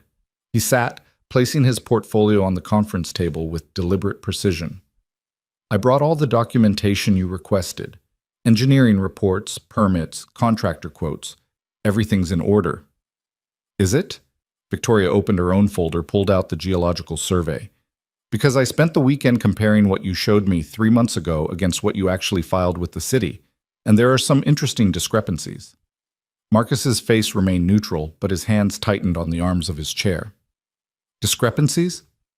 The geological survey you showed me recommended deep pier foundations with comprehensive waterproofing due to clay soil composition and flood history. She slid the document across the table. But the contractor quotes you approved are for standard slab foundations. Care to explain? The engineers revised their recommendations after additional soil testing. His voice was smooth, practiced. The initial survey was overly cautious. Subsequent analysis showed standard foundations would be adequate. Show me that subsequent analysis. Marcus opened his portfolio, shuffled through papers. I have it here somewhere. You don't, Victoria interrupted, because it doesn't exist. I called the engineering firm this morning. They stand by their original recommendations. They never issued a revision. The silence that followed was profound. Robert's pen scratched against his notepad, the only sound in the room. Marcus's face had gone carefully blank. There must be some miscommunication. Let me contact the engineers directly and clarify. I also pulled the permit applications filed with the city, Victoria continued relentlessly. The ones submitted under both our companies' names, making us jointly liable for accuracy. Those applications list standard slab foundations, but the engineering approval attached to those permits specifically requires deep pier foundations. That's a clerical error. Marcus, Victoria's voice cut through his excuses like a blade. I've been doing this for 20 years. I know what deliberate misrepresentation looks like. You took engineering recommendations that required expensive foundation work, approved cheaper alternatives that don't meet safety standards, and filed permits with documentation you knew was contradictory. All to save $800,000 and boost your profit margin. Marcus stood abruptly, color flooding his face. You're accusing me of fraud based on what? A conversation with some mechanic at a bar? I'm accusing you based on evidence. The mechanic just made me look at what I should have examined 3 months ago. Victoria remained seated, forcing Marcus to stand alone, isolated. Here's what's going to happen. You're going to return to the engineering firm's original specifications. Deep pier foundations, full waterproofing, proper drainage systems. You're going to eat the cost difference. And you're going to do it without using any of Hale Properties' financing. That's insane. The project's already underwater financially if we... Marcus caught himself, but too late. If you meet actual safety standards, Victoria's smile was arctic. Then maybe you shouldn't have proposed a project you couldn't afford to build correctly. Victoria, be reasonable. I am being reasonable. Reasonable would be dissolving our partnership entirely and reporting you to the licensing board for filing false permit applications. Generous is giving you a chance to fix this quietly. Marcus's hands clenched into fists. You can't dissolve the partnership. We have a contract. We have a contract based on your representation that all engineering specifications would be met. You violated those terms. Robert? Robert looked up from his notes. The partnership agreement includes a clause allowing either party to withdraw if the other engages in activities that create unreasonable legal or financial liability. Filing permits with false engineering documentation qualifies. We're within our rights to withdraw and pursue recovery of our investment to date. Plus damages, Victoria added, for the time and resources we've invested based on your misrepresentations. Marcus looked between them, calculation replacing bluster. He was smart enough to know when he'd lost. What do you want? I told you, rebuild the project to actual engineering specifications, or don't build it at all and return our investment plus 20% for breach of contract. Victoria stood now, meeting him eye to eye. Those are your options. Choose quickly. And if I don't choose either, then I file a formal complaint with the city, the licensing board, and every investor in Lang Development. I make sure everyone knows you filed fraudulent permit applications and tried to build on unstable ground to save money. Her voice went deadly quiet. Your choice, Marcus. Fix it or lose everything. The threat hung in the air, heavy and real. Marcus's face cycled through emotions: fury, fear, calculation, resignation. I'll need time, he finally said, to secure additional financing, to revise the project plans. You have 30 days. After that, I file. That's not enough time. Then work faster, or give us our money back and walk away. Victoria crossed her arms. Either way, Hale Properties is done partnering with Lang Development. This meeting is over. Marcus grabbed his portfolio, his movements sharp with barely controlled rage. You're making a mistake, Victoria. You're letting some nobody with grease under his fingernails destroy a perfectly good business relationship. No, Victoria said calmly. You made the mistake when you thought I wouldn't notice you putting lives at risk to pad your profit margin. Caleb just helped me see what was already there. Marcus's jaw worked, but he had nothing left to say. He stormed out, nearly knocking over Sarah in the hallway. The door clicked shut. Robert let out a long breath. Well, that went about as well as could be expected. He's going to fight, Victoria said, already running scenarios. He'll try to rally our mutual contacts, paint me as irrational, try to isolate me professionally. Let him try. Robert's smile was sharp. We have documentation. He has excuses. This is a fight he can't win. Victoria nodded, but she felt the weight settling on her shoulders. The weight of having made an enemy, of potential lawsuits and professional fallout and the exhausting battle ahead. It was the right call. She knew that with absolute certainty. But right calls still carried costs. Her phone buzzed. A text from Caleb. How did it go? She stared at the message, feeling something shift in her chest. He'd been thinking about her, worrying, maybe, caring enough to check in. She typed back, You were right. About everything. Partnership dissolved. Long story. Can I call you later? His response came quickly. I'm at work, but lunch is 12:30. Call then if you want. Victoria checked her calendar. Back-to-back meetings until 2 p.m. She cleared the 12:30 slot without hesitation. Will do. And Caleb, thank you. You probably saved my company. Just ask questions. You did the hard part. She smiled at her phone, feeling some of the weight lift. Robert was watching her with poorly concealed curiosity. The mechanic? He asked. His name is Caleb. Victoria's voice carried a warning not to dismiss him. And he saw in 5 minutes what we missed in 3 months of due diligence. I'm not criticizing. I'm impressed. Robert gathered his notes. I'm also wondering if this is just about business or if there's something else going on. Victoria considered deflecting, maintaining professional boundaries, keeping her personal life separate. Then she remembered sitting in Sullivan's drinking terrible beer, remembered the way Caleb looked at her like she was worth seeing, remembered Emma's wisdom about letting herself be happy. Something else, she admitted. Maybe. It's new and complicated. The best things usually are. Robert headed for the door, then paused. For what it's worth, anyone who can make you smile at your phone in the middle of a corporate crisis is probably worth the complication.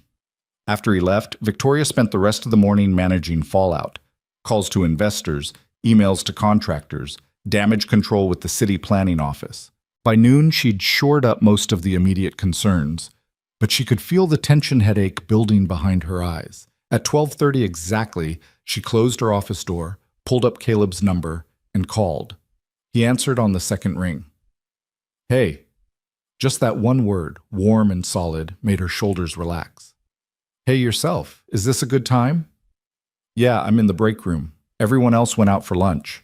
She heard the scrape of a chair, imagined him settling in. So, tell me what happened. Victoria walked him through the morning's confrontation, the evidence she'd found, Marcus's denials, and eventual capitulation. Caleb listened without interrupting, making small sounds of acknowledgement that told her he was tracking every detail. You did the right thing, he said when she finished. I know it doesn't feel great right now, but you protected a lot of people from getting hurt. I also made a powerful enemy. Marcus has connections all over the city. So do you. Difference is, you have integrity backing yours up. He's got fraud. Caleb's voice was matter-of-fact. That matters when things get ugly. You sound very certain. I've seen this play out. Not at your level, but same dynamics. Guy I worked with years ago was selling customers unnecessary repairs, pocketing the difference. Got caught, tried to rally the other mechanics against the whistleblower. Didn't work. Because when people know you're willing to cheat, they start wondering when you'll cheat them. Victoria absorbed this, finding comfort in his experience. How long did the fallout last? Couple months of tension, then the guy left, started his own shop, went bankrupt within a year because customers didn't trust him. Caleb paused. Marcus will land somewhere. Guys like him always do. But his reputation's damaged. That's his consequence. I hope you're right. I'm usually right about people. Not much else, but people I can read. She heard warmth in his voice. How are you holding up? Exhausted? Angry? Relieved? Victoria leaned back in her chair, looking out at the city. Grateful. You stopped me from making a $15 million mistake. You would have caught it eventually. Maybe. Or maybe I would have been so invested I couldn't see clearly anymore. She twisted the phone cord around her finger, a nervous habit from decades ago. Can I ask you something? Why did you care? You didn't know me, didn't have any stake in my business. Why speak up? Caleb was quiet for a moment. When he spoke, his voice was thoughtful. Because I spent 18 years watching people cut corners that put other people at risk. Mechanics who don't fix brakes properly because it's faster. Contractors who use cheap materials because customers won't know the difference until it fails. People who prioritize profit over safety and sleep fine at night. That bothers you? Yeah, it bothers me. Because when corners get cut, real people get hurt. Families. Kids. His voice tightened slightly. Sarah, my wife. She died because a doctor dismissed her symptoms for 6 months. Said she was being dramatic, anxious. By the time they actually ran the tests, the cancer had spread too far. Victoria's chest constricted. Caleb, I'm so sorry. Point is, when I see someone cutting corners, I think about all the people who'll pay the price later.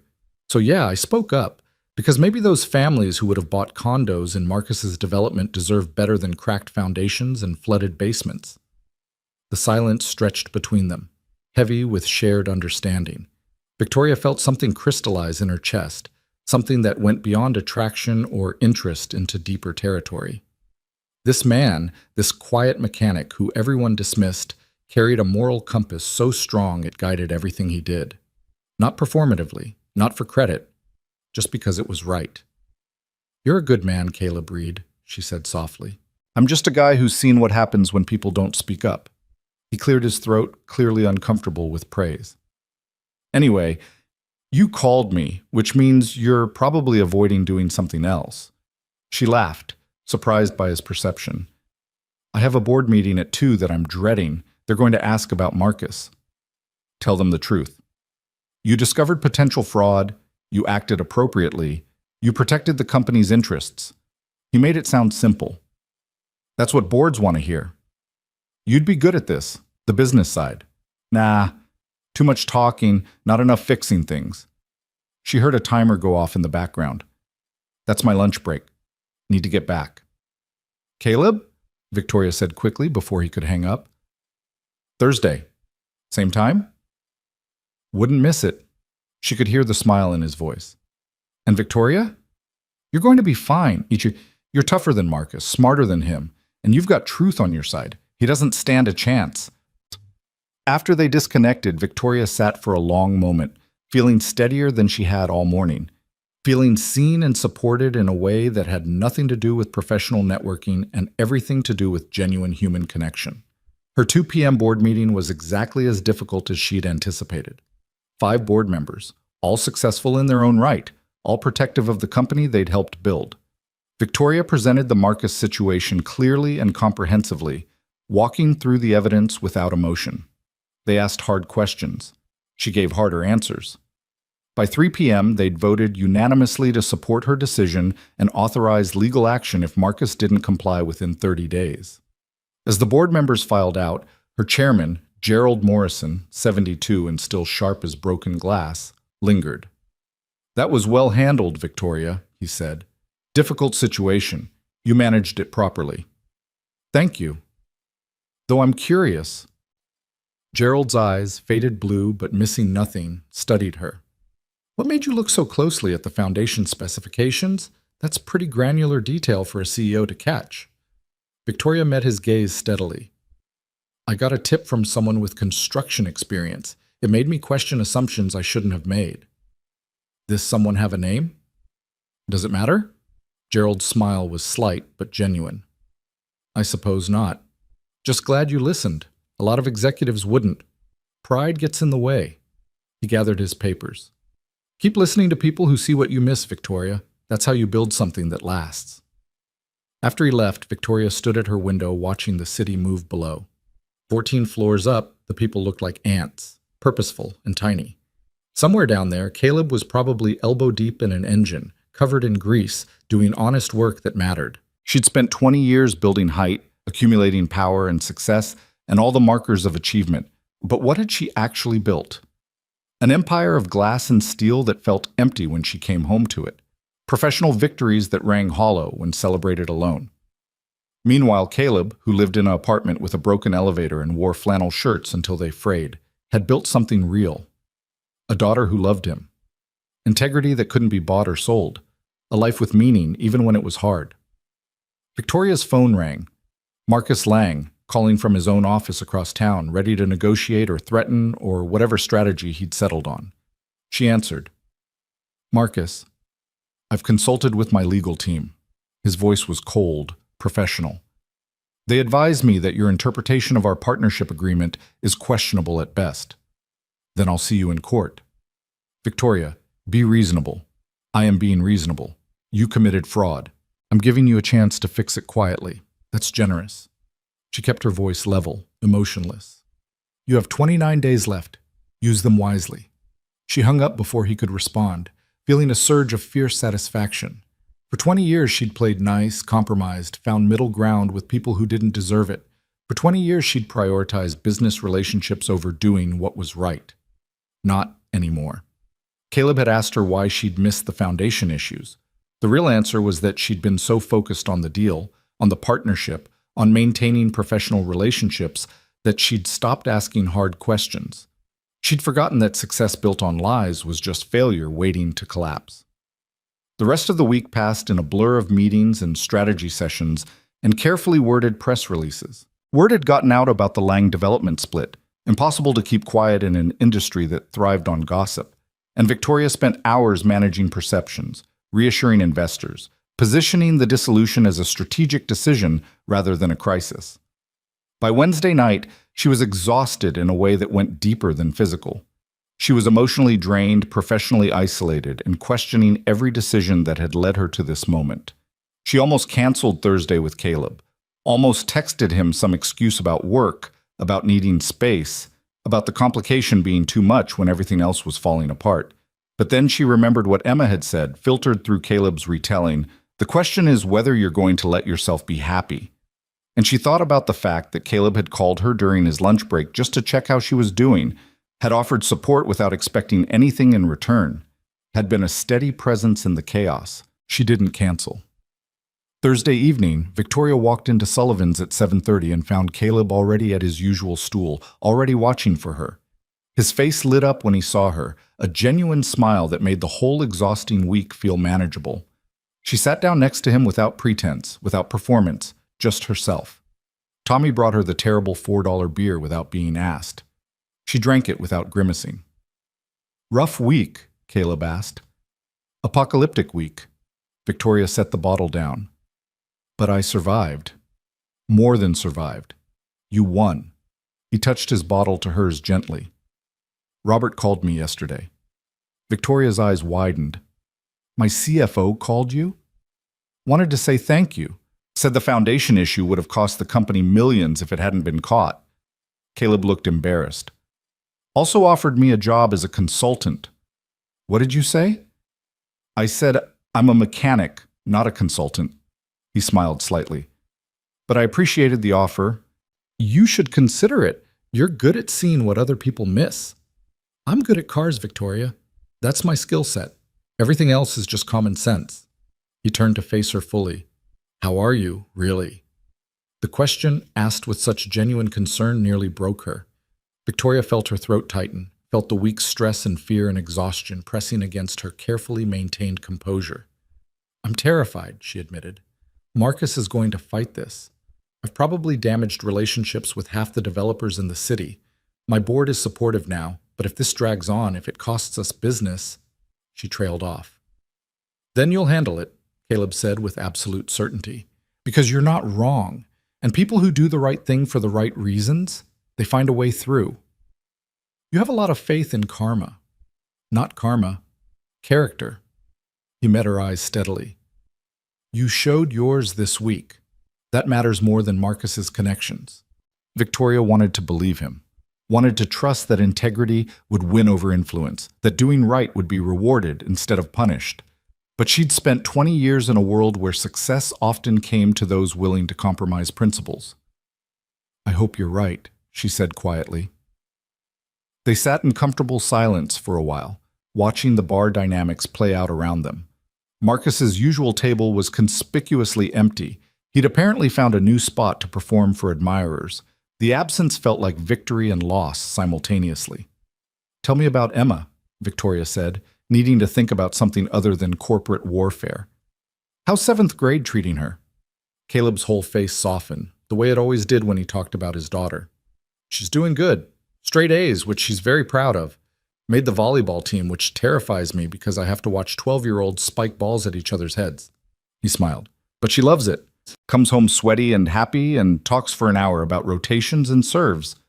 She sounds remarkable. She is. Tougher than me, smarter than me, better than I deserve. He pulled out his phone, showed Victoria a picture. Emma, in a volleyball uniform, dark hair pulled back, Sarah's serious eyes looking at the camera with determined joy. She's beautiful. She has your eyes. She has her mother's everything. The good parts, anyway. Caleb put the phone away carefully. I just try not to screw it up too badly. I think you're doing better than you know. I hope so. He was quiet for a moment. She asked about you. Victoria's heart jumped. What did you tell her? That I met someone I liked talking to. That it was new and complicated and probably scary.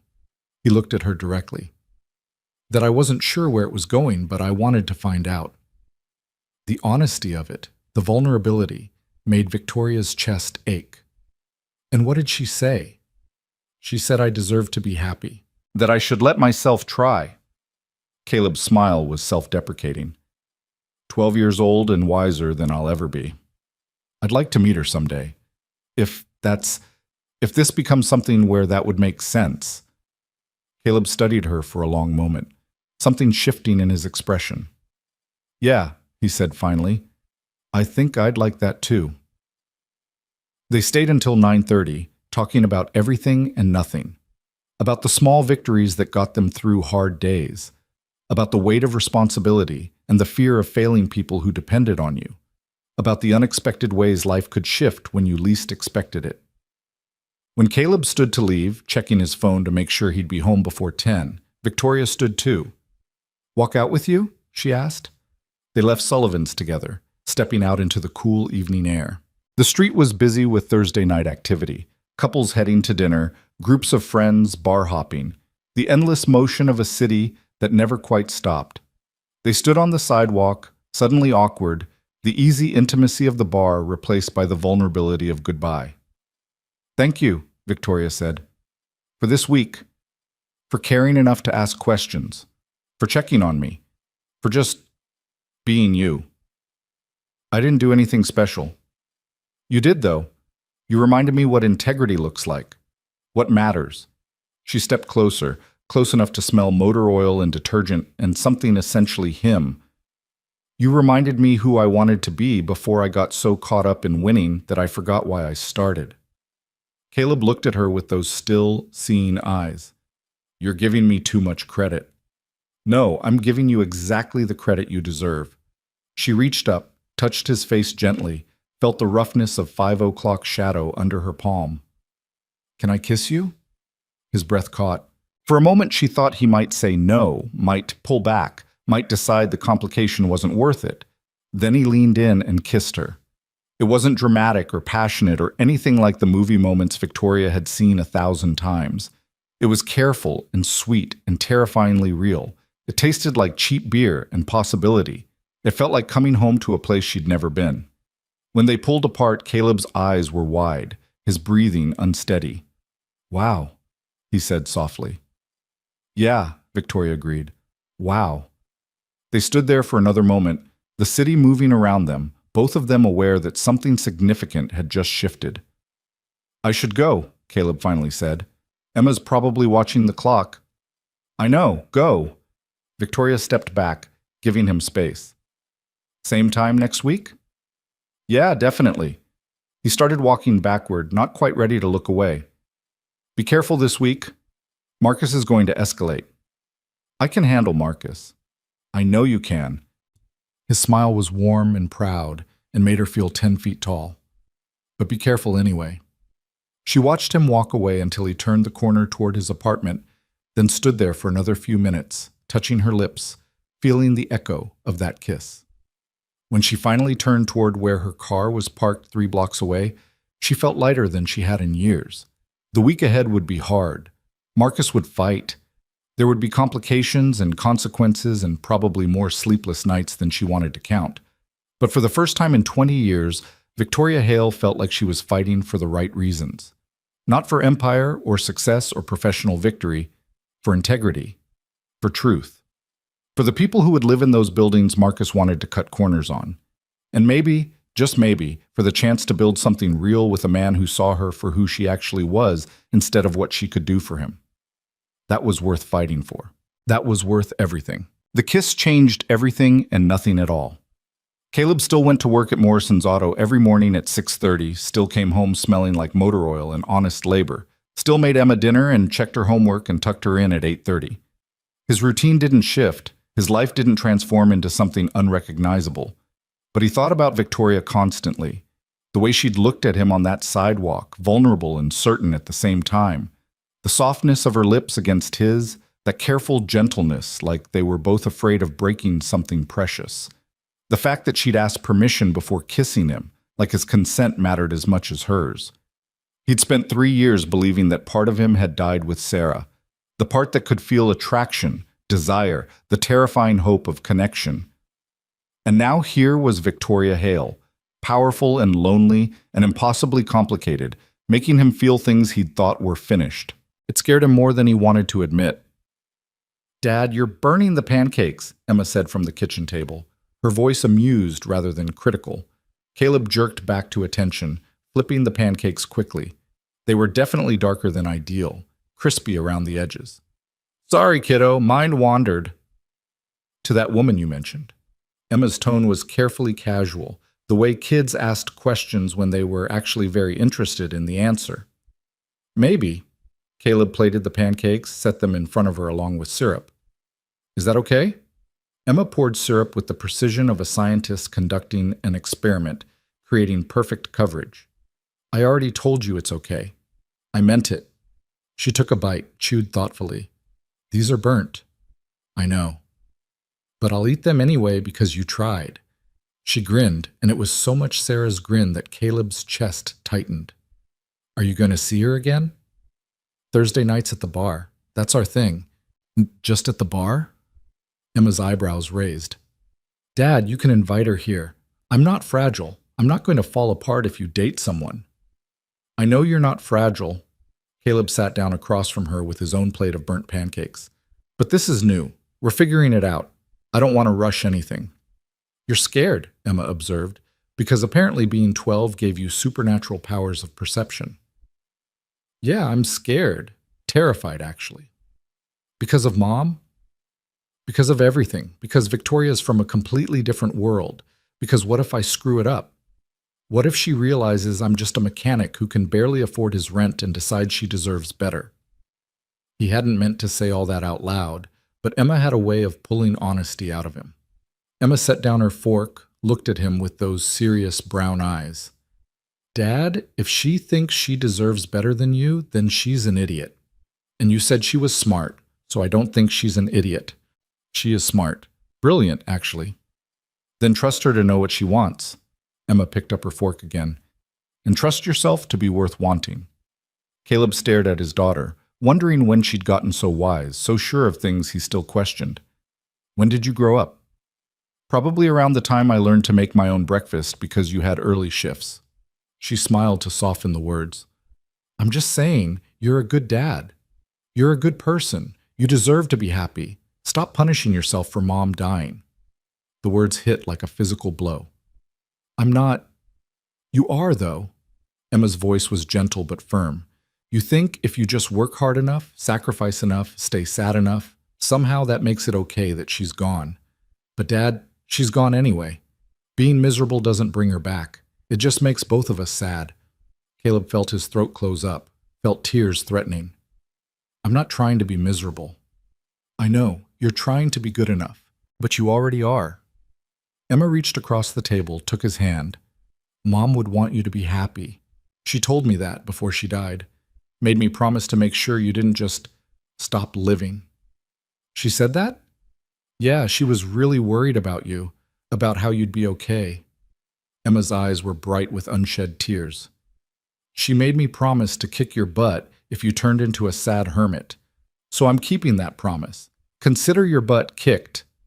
Caleb laughed through the tears that were falling now, pulled Emma into a hug across the table. You're too smart for 12. I know, it's a burden. She hugged him back hard. So invite Victoria over. Let me meet her. Let yourself have something good. I will. When the time is right. The time is right when you stop being scared. Emma pulled back, wiped her eyes. Now I need to finish these burnt pancakes and get to school. We have a math test, and I actually studied this time. After Emma left for school, Caleb sat in the quiet apartment thinking about his daughter's words, about Sarah's final wishes, about the way he'd been surviving instead of living, going through motions instead of actually engaging with the world, about Victoria, who'd asked if she could kiss him like his answer mattered. His phone buzzed. A text from Victoria. Marcus is threatening legal action.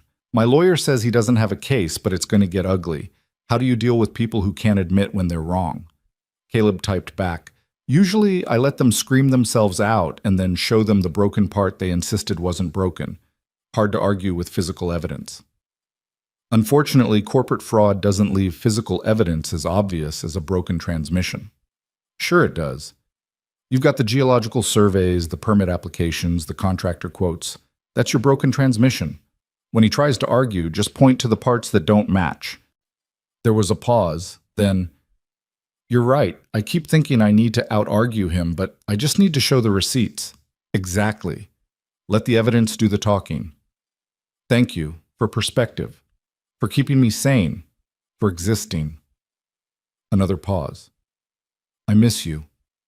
Caleb stared at those 3 words, feeling something warm and terrifying expand in his chest. I miss you too. 3 more days until Thursday. Counting them. Be safe today. He went to work feeling lighter, despite the difficult conversation with Emma, despite the burnt pancakes, despite everything. Because somewhere in this city, Victoria Hale was missing him, was counting days until she saw him again, was treating him like he mattered. The day at Morrison's Auto was predictably chaotic. A transmission rebuild that should have been routine turned complicated when Caleb discovered the customer had been driving with a known leak for 6 months, causing cascade damage. A brake job revealed rotors ground down to dangerous levels. An oil change uncovered evidence of someone having used the wrong oil weight for probably years. Each discovery meant difficult conversations with customers who didn't want to hear that their neglect had consequences, who wanted quick fixes instead of proper repairs, who argued about costs because they couldn't afford to pay for their own mistakes. By lunch, Caleb was exhausted and covered in grease despite his best efforts. He was eating a sandwich in the break room when his boss, Tom Morrison, walked in. Tom was 63, third-generation owner of Morrison's Auto, and one of the few people in the world Caleb genuinely respected. He'd given Caleb a job 18 years ago when he was just a kid who was good with his hands, had kept him employed through Sarah's illness and death, had never once made him feel like anything less than valued. Caleb, got a minute? Tom asked. Sure, boss. What's up? Tom sat down heavily, looking older than usual. Had a call this morning. Robert Chen from Hale Properties said you did them a favor, pointed out some problems with a development project. Caleb felt his stomach sink. Is that a problem? I didn't do it on company time or anything. Problem? No. Tom's weathered face cracked into a smile. Opposite of a problem. He wanted to know if I'd consider loaning you out as a consultant. Said they'd pay Morrison's Auto a consultation fee, which would let me pay you your regular rate plus a bonus for the extra work. I don't know anything about consulting. You know about foundations and soil stability and structural integrity? Apparently that's exactly what they need. Tom leaned back. Robert said you saw things in 5 minutes that their engineering team missed in months. Said you might have saved them millions in liability. I just asked questions. You always just ask questions. Then you find the problems everyone else missed. Tom studied him thoughtfully. You ever think about doing something besides turning wrenches? Not really. I like fixing things. This would be fixing things, just bigger things. Tom pulled out a business card, slid it across the table. Robert's offering 3 consulting sessions to start. You'd review development plans, look for red flags, basically do what you did with the Riverside project. Pay is $500 an hour. Caleb nearly choked on his sandwich. $500 an hour? That's what he said. 3 sessions, probably 3 hours each. That's $4,500 before taxes. Tom's smile widened. More than you make in a month here. Tom, I can't. This shop needs me. This shop needs you, but this shop will survive if you take some evening consulting work. Tom's voice was firm but kind. Caleb, you've been here 18 years. You're the best mechanic I've ever employed. But you're also underpaid because I can't afford to pay you what you're worth and keep the shop running. You pay me fine. I pay you adequately. There's a difference. Tom pushed the card closer. Take the consulting work. Make some extra money. Maybe finally fix that broken elevator in your building, or take Emma somewhere nice. You've earned it. Caleb picked up the card, Robert Chen's name embossed in professional silver letters. What if I'm not good at it? Then you'll be not good at it for $4,500, which is still better than being good at this for what I can pay you. Tom stood, clapped Caleb on the shoulder. Call Robert, at least hear what he has to say. Worst case, you say no and nothing changes. Best case, you give Emma opportunities you've been wanting to give her. After Tom left, Caleb sat staring at the business card, thinking about $500 an hour, about the things that kind of money could mean for Emma. New clothes that didn't come from the clearance rack, school field trips he didn't have to save up for, maybe even college savings that were currently non-existent. About the fact that he'd spent 18 years believing his worth was limited to what his hands could fix, and here was evidence that his mind, his experience, his ability to see problems might be worth something too. He called Robert during his afternoon break. Caleb, thanks for calling back, Robert said, sounding genuinely pleased. Victoria told me what you did. I wanted to offer you some consulting work if you're interested. Tom said $500 an hour. That's our standard rate for specialized consultants. Given that you potentially saved us 8 figures in liability, I'd say you're worth it. I'm a mechanic, Mr. Chen. I don't have degrees or credentials or... You have 18 years of practical experience and an eye for structural problems that our credentialed engineers missed. That's exactly what we need. Robert's tone was professional but warm. Look, we're not asking you to design buildings. We're asking you to review plans and tell us if you see anything that raises red flags. Use your experience. Trust your instincts. That's it. What if my instincts are wrong? Then we get second opinions from engineers. But your instincts on the Riverside project were dead right, so I'm willing to bet they'll be right more often than not. Robert paused. Can I send you a contract? No obligation. Just look it over, think about it. Talk to Victoria about it. She speaks very highly of you.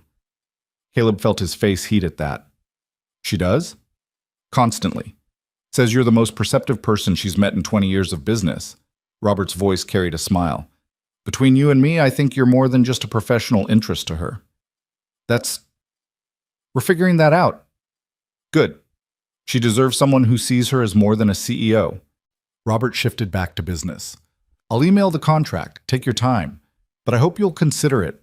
We could use someone who asks the right questions. The contract arrived in Caleb's email 20 minutes later. It was surprisingly straightforward. 3 consulting sessions, 3 hours each, $500 per hour paid to Morrison's Auto, who would then pay Caleb his regular rate plus a $1,000 bonus per session. Review of development plans for structural concerns, soil stability, flood risk, and any other issues that might pose long-term liability. Caleb read it 3 times, looking for catches, for hidden obligations, for anything that seemed too good to be true. but it was exactly what Robert had described. Honest work for honest pay, just using different skills than he usually used. He signed it, scanned it, sent it back before he could overthink further. Then he texted Victoria. "Your CFO just hired me as a consultant. Did you know about this?" Her response came quickly. "It was his idea, but I approved it enthusiastically." "You're going to say yes, right?" "I already did, feeling like I'm in over my head." "Welcome to my entire career. The secret is everyone feels that way. Some people are just better at hiding it." "What if I screw up?" "Then you'll screw up and we'll fix it together. But you won't screw up. You see things, Caleb. That's a gift." A pause, then, "I'm proud of you for taking a chance." Caleb stared at those words. "I'm proud of you," and felt something break open in his chest. When was the last time someone had said that to him? Sarah, probably. Years ago. Before she got sick. Before survival became the only goal. Before everything got reduced to just getting through each day. "Thank you," he typed back. "That means more than you know." "I know exactly how much it means. Because you saying the same to me last week meant everything." They texted back and forth for the rest of his break. Easy conversation about nothing important that somehow felt vital. Victoria told him about a building she was considering purchasing, asked his opinion on the photos she sent of the foundation. Caleb pointed out water staining that suggested drainage issues, recommended she get a comprehensive moisture analysis before making an offer. She sent back a string of emoji, surprised faces, and hearts and thumbs up that made him laugh out loud in the break room. When he got home that night, Emma was already cooking dinner. Spaghetti, her specialty. The kitchen filled with the smell of garlic and tomato sauce. "You're cooking?" Caleb asked, surprised. "You've had a long week. Figured I'd help." She stirred the sauce with the confidence of someone who'd been cooking since she was 9. "Plus, I wanted to talk to you about something." "That sounds ominous." "It's not bad. Just—" Emma turned to face him, suddenly nervous. "My friend Jasmine's having a birthday party next weekend at that trampoline place downtown, and I was invited." "That's great, Em. You should go." "It costs $30 for the admission and the pizza party after." She said it quickly, like ripping off a bandage. "I know that's a lot. I have some birthday money saved. I can contribute." "Emma." Caleb's heart broke a little. "You shouldn't have to pay for your own birthday parties." "I know, but money's tight, and I don't want to make things harder." "I got a consulting job today with Victoria's company. It pays really well." He pulled her into a hug. "You can go to the party. You can buy Jasmine a present. You don't have to worry about money." Emma pulled back, eyes wide. "Really? A consulting job? Doing what?" "Looking at building plans, telling them if I see problems. Apparently I'm good at that." "Of course you are. You're good at everything." Emma's smile was brilliant. "Dad, that's amazing. Does this mean we can finally fix the elevator?" "Let's not get crazy, but yeah, things might be a little easier." He kissed her forehead. "Go to your party. Have fun. Be 12. That night, after Emma was asleep, Caleb sat on his small balcony looking out at the city. 3 floors up wasn't high enough for a real view, just other buildings and distant lights and the endless motion of urban life. But it felt different tonight, like he was seeing it from a new angle. He thought about the chain of events that had led here. Walking into Sullivan's 3 months ago, just looking for somewhere to be that wasn't his empty apartment. Noticing Victoria noticing him. Marcus's cruelty backfiring into connection. That conversation about the Riverside project that had somehow turned into a consulting contract. The way small moments accumulated into significant change when you weren't paying attention. His phone rang. Victoria, calling instead of texting. "Hey," he answered, smiling without meaning to. "Hey yourself, is this a good time?" "Perfect time. Emma's asleep. I'm just sitting here thinking." "About what?"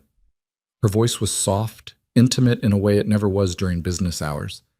"About how weird life is. 3 months ago, I was just trying to survive each day. Now I've got a consulting contract. My daughter's going to birthday parties without worrying about money, and I'm talking to a woman who makes me feel things I thought were dead." Victoria was quiet for a moment. "Is that good weird or bad weird?" "Terrifying weird, but probably good." He leaned back in his chair, looking at the stars barely visible through light pollution. Your CFO seems to think I know what I'm doing. Robert's a good judge of character. If he hired you, it's because he believes you'll deliver. She paused. I believe you'll deliver too. Even though I have no idea what I'm doing? Especially because of that. People who think they know everything stop asking questions. You ask all the right questions. Victoria's voice carried warmth that made his chest tight. That's what we need. Fresh eyes. Someone who isn't so deep in industry standards that they forget to question whether those standards actually make sense. I'm just a mechanic who knows about foundations. You're a mechanic who understands that cutting corners has consequences, who cares about the people who live in the buildings we approve, who sees systems instead of just parts. Victoria laughed softly. Do you know how rare that is? Most consultants we hire are so focused on liability protection and code compliance that they forget actual human beings will live and work in these spaces. That's depressing. That's reality, which is why having you involved matters. She sighed, and he could picture her in that penthouse apartment, looking out at the city from 14 floors up. Marcus filed his lawsuit today, against me personally and against Hale Properties. Caleb sat up straighter. For what? Breach of contract. Tortious interference, defamation. He's throwing everything at the wall, hoping something sticks. She didn't sound scared, just tired. My lawyer says it's all baseless, that we'll get it dismissed within a month, but it's still exhausting. What can I do? You're already doing it, talking to me, reminding me why this matters. Her voice softened further. Being someone I can be honest with instead of always having to be strong. You are strong. Strongest person I know. I'm tired of being strong. Sometimes I just want to be... She trailed off. Human? Caleb supplied. Yeah. Human. Scared and uncertain and making decisions that might be wrong. Victoria laughed, but it was edged with pain. I've spent 20 years building this armor, being the CEO who doesn't flinch, who always knows the answer. And now here you are, making me want to take it off. Is that a bad thing? No, just unfamiliar. She was quiet for a moment. Caleb, can I ask you something? Anything. What are we doing? This thing between us. Because it feels important and I don't want to mess it up by assuming wrong. Caleb thought about Emma's words that morning, about Sarah's deathbed wishes, about the kiss on the sidewalk, and the way Victoria looked at him like he was worth seeing. I think we're figuring out if two people from completely different worlds can build something real together, he said carefully. I think we're both scared, and both hoping and both willing to try despite the fear. That's a good answer. I have a good teacher. My 12-year-old daughter is apparently a relationship expert. Victoria laughed, real and bright. I really do want to meet her. When you're ready. Soon, Caleb promised. She's already threatened to kick my butt if I don't let myself be happy. Apparently my late wife made her promise. Your wife sounds like she was an amazing woman. She was. Would have liked you, I think. You both had that same thing, that steel underneath the softness, that refusal to accept less than you deserve. Caleb smiled, remembering. She would have appreciated someone making me work for it instead of just letting me coast. I'm making you work for it? In the best way. Making me think about who I want to be instead of just who I have to be. He paused. Making me believe I'm worth wanting. Victoria's breath caught audibly. Caleb Reed, you are absolutely worth wanting. Don't doubt that for a second. They talked for another hour, about everything and nothing, about Emma's birthday party and Victoria's lawsuit and the consulting work ahead, about small dreams and big fears and the strange mathematics of human connection that defied logic. When they finally said goodnight, Caleb sat on his balcony for another 30 minutes, feeling the night air and thinking about trajectory. About how lives could change direction based on small choices, accumulated moments, unexpected connections. About how walking into a bar 3 months ago to escape loneliness had somehow led him here. To meaningful work, to possibility, to a woman who saw him clearly and wanted him anyway. About how terrifying and wonderful it was to let yourself hope again after you'd accepted that hope was finished. Thursday came with the weight of anticipation. Caleb found himself checking the clock all day, watching hours crawl toward evening. He took extra care getting ready after work, showering thoroughly to get all the grease off, wearing his best flannel, the green one Emma insisted brought out his eyes, making sure his hands were as clean as they could be given 18 years of mechanic work. Emma watched him fuss with poorly concealed amusement. "You're nervous. Is it that obvious? Dad, you've changed shirts 3 times. It's very obvious." She grinned. "You look good, though. Very handsome." "Thanks, kiddo. Tell Victoria I said hi, and that I'm excited to meet her when you stop being scared to introduce us. I'm working on the scared part." "I know. That's why I love you." Emma hugged him tight. "Have fun. Don't come home before 10 just because you think you should. Actually enjoy yourself."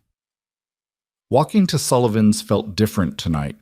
The familiar route, 6 blocks through downtown, past Emma's bus stop and the convenience store and the closed shops, felt charged with possibility.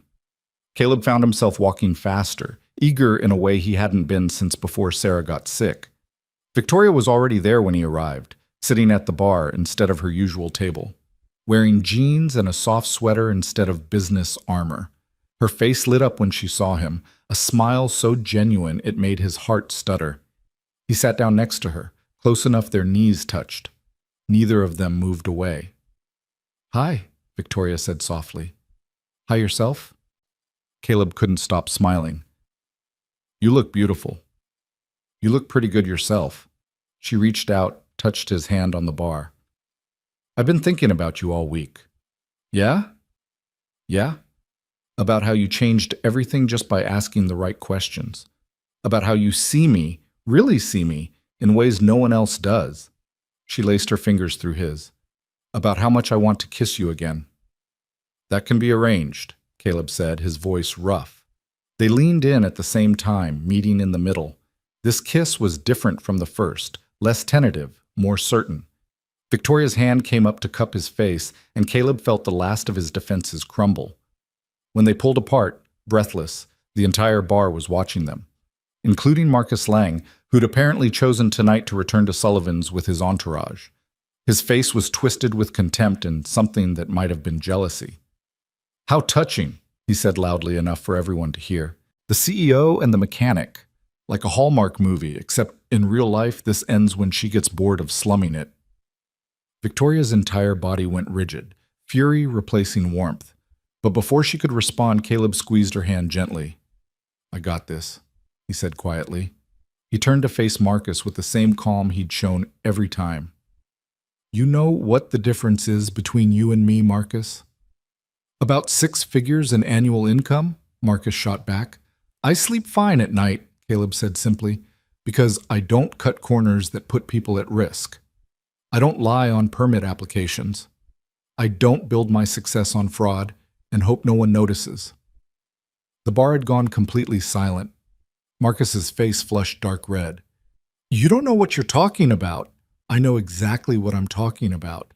I know you tried to save $800,000 by using inadequate foundations in flood-prone soil. I know you filed permits with false documentation. I know you're suing Victoria because she wouldn't let you risk people's lives for your profit margin." Caleb's voice stayed level, almost gentle. "And I know everyone in this bar now knows it too." Marcus looked around, seeing the judgment on faces that used to admire him, seeing his reputation crumbling in real time. "This isn't over," he said, voice shaking with rage. "Yeah, it is," Victoria said quietly, standing to face him. "Your lawsuit will be dismissed. Your reputation is ruined. And you did it all to yourself by choosing profit over people." She stepped closer to Caleb, her hand finding his. "Now get out. You're not welcome here anymore." Marcus looked between them, calculation and fury warring in his expression. Then he turned and walked out, his followers trailing behind him uncertainly. The silence stretched for another moment. Then Tommy the bartender started clapping. One person, then another, then the entire bar joined in. Victoria turned to Caleb, eyes bright with tears and triumph. "You just destroyed him in front of everyone. He destroyed himself. I just pointed it out." Caleb pulled her close, not caring who was watching. "You okay?" "More than okay." She kissed him again, soft and sweet and full of promise. "I'm perfect." They stayed at Sullivan's until closing, talking and laughing and planning. Victoria told him about the 3 projects she wanted him to consult on. Caleb told her about Emma's birthday party and how his daughter was demanding to meet her. And somewhere in the middle of cheap beer and honest conversation, surrounded by strangers who'd watched their whole story unfold, they stopped being two lonely people surviving their separate lives. They became something else, something real, something worth fighting for. The applause in Sullivan's faded, but the feeling it left behind stayed with Caleb for days. He'd spent 42 years being invisible, being overlooked, being the guy people forgot was in the room. And in one moment, an entire bar full of strangers had seen him, had recognized that quiet strength could be more powerful than loud performance, had witnessed him stand up for what was right without raising his voice or his fists. The following Monday, Caleb showed up for his first official consulting session at Hale Properties wearing the nicest clothes he owned, khakis he'd bought for Sarah's funeral 3 years ago, and a button-down shirt Emma had helped him pick out over the weekend. He felt like a kid playing dress-up, his work boots replaced with shoes that pinched slightly, his calloused hands scrubbed clean but still bearing the permanent stains of 18 years turning wrenches. The Hale Properties building was glass and steel and money. 14 floors of success built by a woman who'd started with nothing and refused to accept limits. Caleb stood in the lobby feeling profoundly out of place, wondering if he'd made a terrible mistake accepting this job. Then Victoria stepped off the elevator, saw him, and smiled like he was the only person in the building that mattered. "You came," she said, walking toward him with purpose. "You hired me. Would have been rude not to show up." Caleb tried to match her professional demeanor, aware of the security guard watching them, the receptionist pretending not to listen. "Come on, Robert's waiting in the conference room." She touched his arm briefly, a gesture that looked professional but felt intimate. "And Caleb? Breathe. You belong here." The conference room was on the 10th floor, all windows and polished wood and the kind of furniture that cost more than Caleb's monthly rent. Robert Chen was already there, along with two people Caleb didn't recognize, a woman in her 50s with sharp eyes and a younger man taking notes on a tablet. "Caleb, good to see you." Robert stood, shook his hand firmly. "This is Patricia Wong, our head of acquisitions, and James Miller, our junior analyst. We're looking at a potential warehouse conversion in the industrial district. Thought it would be a good first project for you." Patricia slid a folder across the table. 20,000 square foot warehouse built in 1962, been vacant for 8 years. Previous owner tried to convert it to loft apartments, but ran out of money halfway through. We're considering purchasing it and finishing the conversion. Caleb opened the folder, found architectural drawings, inspection reports, photographs of a massive brick building with good bones and obvious problems. He studied them silently, aware of everyone watching him, waiting for insight he wasn't sure he could provide. "What's your timeline?" he asked, stalling while his mind processed information. 6 months to purchase, another year for conversion if we move forward, Patricia said. "But we need to know if it's structurally sound enough to justify the investment." Caleb looked at the foundation drawings, compared them to the photos showing water damage along the base of the walls, looked at the soil report that mentioned clay composition and seasonal flooding, looked at the inspection report that glossed over drainage concerns. And he saw it. The same pattern he'd seen in Marcus's Riverside project, corners cut, problems minimized, optimism replacing due diligence. "This soil," Caleb said, pointing to the geological survey. "It's the same clay composition as the Riverside site. High expansion coefficient, poor drainage. The original foundation is showing stress fractures here, here, and here." He indicated spots in the photos where brick mortar was crumbling. "That's not age. That's soil heave from water saturation." Patricia leaned forward. "The inspection report said those cracks were cosmetic." "The inspection report is wrong, or incomplete." Caleb pulled out another photo showing the building's north side. "See this water staining? That's a consistent pattern, which means there's a drainage problem that's been ongoing for years. And if water's getting under the foundation regularly, you've got two choices: complete foundation replacement or accept that you're building apartments that'll have structural issues within 5 years." "How much would foundation replacement cost?" Robert asked. Caleb did the math in his head, estimating based on the square footage and the depth required for clay soil. "For a building this size, probably 800,000 to $1 million. Maybe more if the existing foundation needs to be fully removed rather than reinforced. The room went quiet. Patricia checked her notes. The seller's asking $2 million for the property. Another million in foundation work puts us at 2.2 before we even start the conversion. Which changes the entire financial model, James said, typing rapidly on his tablet. At that price point, the margins don't work unless we increase apartment prices significantly. Which prices us out of the market segment we were targeting, Patricia finished. She looked at Caleb with new respect. You just saved us from making a very expensive mistake. I just pointed out what was already there, Caleb said uncomfortably. The information's in the reports. Someone just needed to connect the dots. Someone did, Victoria said from where she'd been standing by the window. You. That's exactly why you're here. They spent the next 2 hours going through additional properties, Caleb offering observations that ranged from minor concerns to deal breakers. He found roof trusses that showed signs of stress, electrical systems that didn't meet modern code, plumbing that would need complete replacement. Each time he explained his reasoning in language that made sense, backing up instinct with experience. By the end of the session, Patricia was taking notes on everything he said. James was adding his concerns to their property database, and Robert was smiling like he'd just made the investment of the year. Caleb, that was exceptional, Robert said as they wrapped up. You've got a natural talent for this. I just know what breaks and why, Caleb said. Spent 18 years fixing other people's mistakes. You learn to spot the patterns. That's exactly what we need. Someone who understands failure points before they fail. Robert pulled out his phone, checked his calendar. Can you do 2 sessions next week? We've got a portfolio of properties I'd like your eyes on. Caleb thought about his schedule at Morrison's, about Emma's volleyball games and parent-teacher conferences, and the careful balance of his life. Thought about $500 an hour and what that could mean for his daughter's future.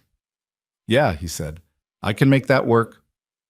After the meeting ended and everyone else had left, Victoria walked Caleb to the elevator. They stood in the hallway alone, the professional masks dropping. You were amazing in there, Victoria said softly. I was terrified. You hit it well. She smiled, reached out to straighten his collar in a gesture that was pure affection. Patricia never respects anyone on first meeting. You won her over in 20 minutes. I just told her the truth. You told her what she needed to hear even though it killed a deal she'd been working on for months. That takes courage. Victoria's hand lingered on his chest. I'm proud of you. Those words again hitting him like a physical force. Thank you for believing I could do this. I believe you can do anything you set your mind to. She glanced down the hallway, checking they were still alone, then kissed him quickly. Dinner Friday night? Actually dinner, not just bar food. I want to take you somewhere nice. I don't own a suit. I don't care what you wear. I just want to spend time with you. She smiled. Emma too, if she's ready. I thought maybe we could do something fun. There's a new pizza place that has arcade games. Caleb felt his heart expand in his chest. You want to meet my daughter over pizza and arcade games? I want to meet the person who matters most to you in a setting where she feels comfortable, where we can just be people, not CEO and consultant. Victoria's eyes were vulnerable, hopeful. If that's okay. If I'm not pushing too fast. Emma's been demanding to meet you for 2 weeks. She threatened to show up at Sullivan's and introduce herself if I didn't arrange something soon. Victoria laughed, bright and genuine. I like her already. Friday night then, 6 o'clock? Perfect. I'll pick you up. You don't have to Caleb, Victoria's voice was firm. Let me do this. Let me take you and Emma somewhere nice. Let me be part of your life in a real way. He nodded, not trusting his voice, overwhelmed by the simple fact that this incredible woman wanted to be part of his ordinary life. The elevator arrived. Caleb stepped in, turned to face her. See you Friday. Can't wait. Victoria smiled as the doors closed between them, and Caleb rode down 14 floors feeling like he was floating. He spent the rest of the week in a state of nervous anticipation that Emma found endlessly amusing. She helped him pick out clothes for Friday night, his best jeans and the green flannel she insisted Victoria liked. She asked 1,000 questions about Victoria that he answered as honestly as he could, watching his daughter process the information with her characteristic seriousness. So she's really successful, Emma said Thursday night while they were doing dishes together. Like, really rich? Yeah, really successful. Built her company from nothing. And she likes you? Like, romantically likes you? Seems to, yeah. Though I still don't quite understand why. Emma rolled her eyes. Dad, you're smart and kind and honest, and you actually care about people. Why wouldn't she like you? Because I'm a mechanic who lives in an apartment with a broken elevator and can barely afford. If you finish that sentence with something about not being good enough, I'm going to throw this dish towel at you. Emma's voice was fierce. You are enough, more than enough. And if Victoria can't see that, she's not worth your time. She does see it. That's what scares me. Ooh, good scared or bad scared? Caleb thought about it. About the way Victoria looked at him, about the consulting work, and the kiss at Sullivan's, and the careful way they were building something real. Good scared, the kind where you know something matters and you don't want to screw it up. Then don't screw it up, Emma grinned. Be yourself. That's what she likes anyway. Friday arrived with unseasonable warmth, the kind of early spring evening that felt like a gift. Caleb spent the day at Morrison's fighting with a particularly stubborn transmission, came home covered in grease, and immediately jumped in the shower. Emma had already changed into her favorite dress, purple with flowers saved for special occasions, and was pacing the apartment nervously. What if she doesn't like me? Emma asked when Caleb emerged from his room dressed and anxious. She's going to love you. How could she not? What if I say something stupid? What if I'm awkward? Then you'll be 12 and occasionally awkward, which is normal. Caleb pulled her into a hug. Em, she wants to meet you because you're important to me. Just be yourself. That's always enough. Victoria arrived at exactly 6 o'clock, driving a sleek silver car that probably cost more than Caleb had earned in the last 3 years. But when she stepped out, she wasn't wearing CEO armor, just jeans and a soft sweater and a smile that made Caleb's heart stutter. Hi, she said, then turned to Emma. You must be Emma. I've heard so much about you. Emma studied Victoria with the serious intensity she brought to everything important. Dad says you're really smart and kind of scary at work, but nice in person. Victoria laughed. That's probably accurate. Your dad's pretty smart himself, and definitely kind. I know, everyone underestimates him because he's quiet. Emma's voice carried the fierce protectiveness of someone defending what mattered most. But he's the best person I know. I think so too, Victoria said softly, meeting Caleb's eyes over Emma's head. The pizza place was called Tony's, a family-run restaurant that had been serving the neighborhood for 40 years. It was loud and chaotic and absolutely perfect. The kind of place where kids could be kids, and no one cared if you wore jeans or designer clothes. They grabbed a booth in the back, ordered a large pizza with everything, and Emma immediately dragged Victoria over to look at the arcade games. Caleb watched them from the booth, his daughter explaining the mechanics of skee-ball, while Victoria listened with genuine interest, asking questions and laughing at Emma's dramatic demonstrations. They looked natural together, easy in a way that made his chest ache with hope. When they returned to the table, Emma was chattering about volleyball in school and her friend Jasmine's birthday party. Victoria listened attentively, asking follow-up questions that showed she was actually engaged rather than just being polite. Your dad mentioned you're interested in engineering, Victoria said when the pizza arrived. Emma's eyes lit up. Yeah, I love figuring out how things work. Dad lets me help when he's fixing stuff around the apartment. She rebuilt our garbage disposal last month, Caleb added proudly. Found a YouTube tutorial and just did it. That's impressive. Have you thought about what kind of engineering? Victoria asked. Structural, maybe? I like the idea of designing buildings that don't fall down. Emma grinned, especially after Dad told me about that guy Marcus who tried to build apartments on bad foundations. Victoria's eyebrows rose. He told you about that? Emma's very involved in my life, Caleb said. I don't keep secrets from her. I like that. Victoria's voice was warm. My father never talked to me about his work. Made me feel like I wasn't important enough to include. That's sad, Emma said matter-of-factly. Dad includes me in everything. Sometimes I wish he'd include me less when it's stuff like bills and insurance, but mostly it's good. They ate pizza and played arcade games and talked about everything from volleyball strategy to the ethics of urban development. Emma grilled Victoria about her company with the relentless curiosity of someone who'd learned to ask hard questions. Victoria answered honestly, explaining both the successes and the compromises, the victories and the costs. At one point, Emma pulled Caleb aside while Victoria was getting more tokens for the arcade. "I like her," Emma said. "She's really smart, but not in a mean way, and she looks at you like you're special." "You think so?" "Dad, I'm 12, not blind." Emma hugged him quickly. "She's good for you. You smile more when you talk about her." When Victoria returned, she challenged Emma to a skee-ball competition that got surprisingly intense.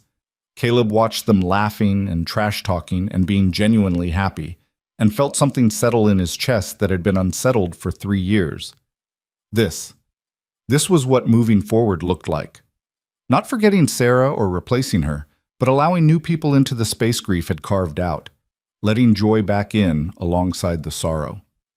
They stayed at Tony's until nearly 9, when Emma started yawning despite her protests that she wasn't tired. Victoria drove them home, pulled up in front of Caleb's building with its still broken elevator and the broken concrete steps. "Thank you for tonight," Victoria said. Emma's wonderful. You've done an incredible job raising her." "We've done an incredible job raising each other," Caleb corrected. "She grew me up as much as I grew her up." Emma leaned forward from the back seat. "Victoria, can I ask you something?" "Of course." "Are you going to hurt my dad? Because he's been through a lot, and if you're just messing around or whatever, I'd rather know now." "Emma," Caleb started, mortified. But Victoria turned in her seat, met Emma's serious eyes directly. "I'm not messing around. Your dad is one of the best people I've ever met, and I care about him very much. I can't promise nothing will ever hurt. Life doesn't work that way. But I can promise I'm not playing games. This is real for me." Emma studied her for a long moment, then nodded. "Okay, good. Just wanted to make sure." She opened the car door. "I'm going up. Dad, don't be weird about saying goodnight." She disappeared into the building, leaving Caleb and Victoria alone in the car. "I'm sorry about that," Caleb said. "She's protective." "She loves you. That's not something to apologize for." Victoria reached over, took his hand. "She's amazing, Caleb. You should be incredibly proud." "I am, every day." He squeezed her fingers. "Thank you for tonight. For including her, for treating her like a person instead of just some kid you had to tolerate." "I wasn't tolerating anything. I genuinely enjoyed spending time with her." Victoria smiled. "She's got your honesty and your strength. That's a powerful combination. She's got her mother's brilliance and determination, too. Then she's going to change the world." Victoria leaned across the console, kissed him softly. "Go be with your daughter. I'll see you next week." "Thursday at Sullivan's?" "Wouldn't miss it." She kissed him again. "And Caleb?" Emma was right. This is real for me, too. The weeks that followed developed their own rhythm. Caleb continued his work at Morrison's while taking on consulting projects for Hale Properties 2 or 3 times a week. The money was better than he'd dreamed, enough to fix the elevator in his building, enough to start a real college fund for Emma, enough to stop counting every dollar and calculating every expense. But more than the money, the work itself mattered.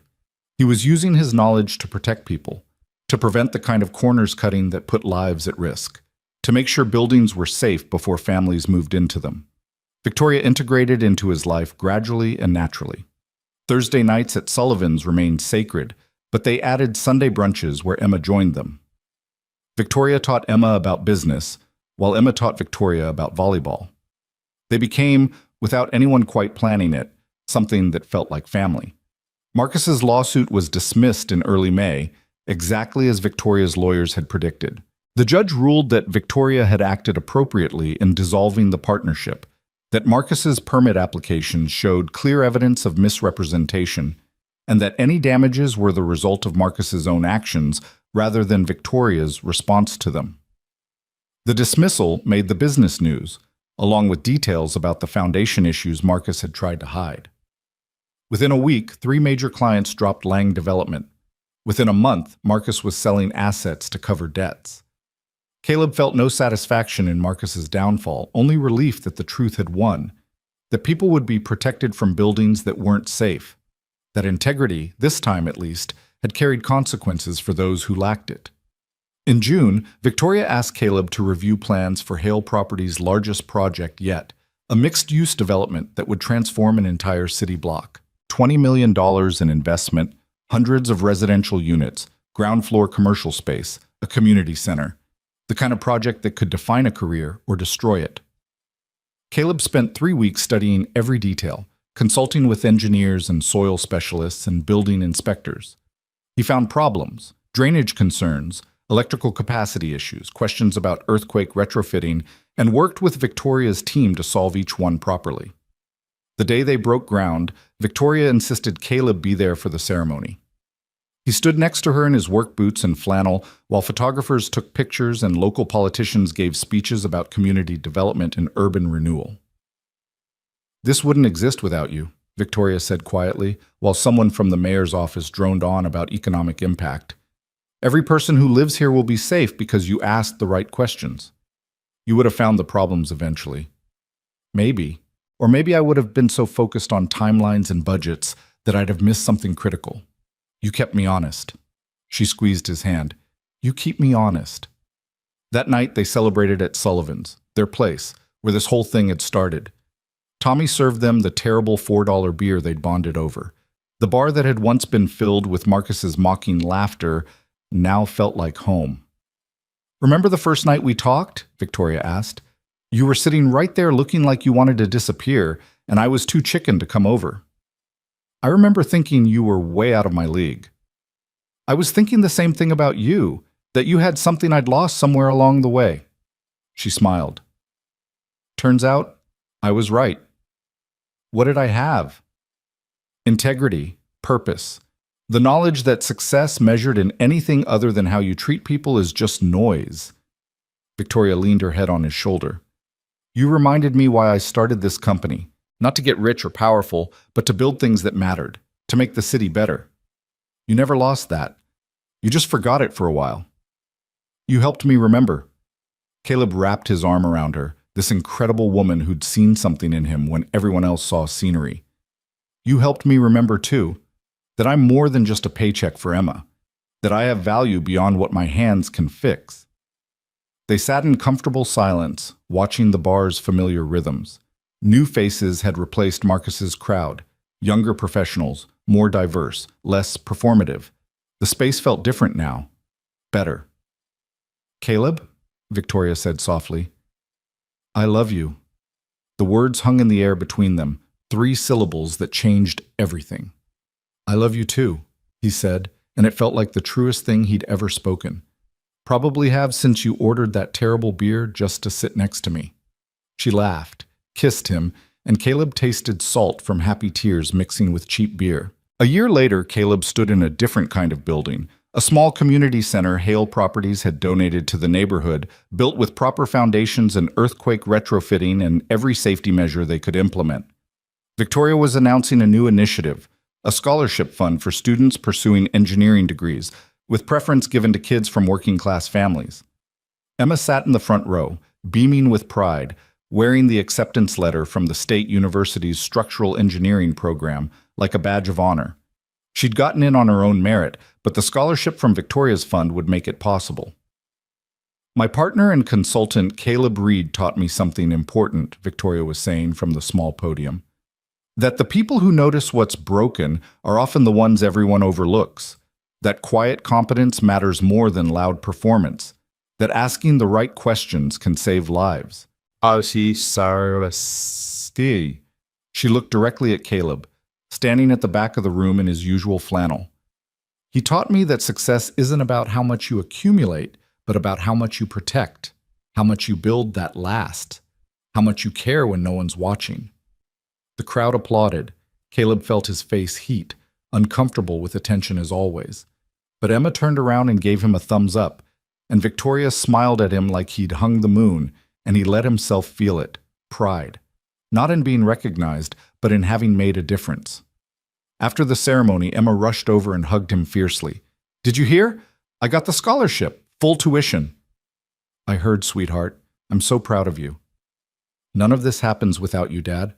Without you teaching me to ask questions and look at systems and care about doing things right."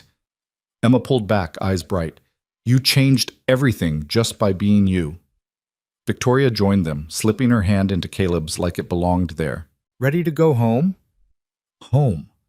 Not his apartment or her penthouse, but the house they'd bought together 3 months ago.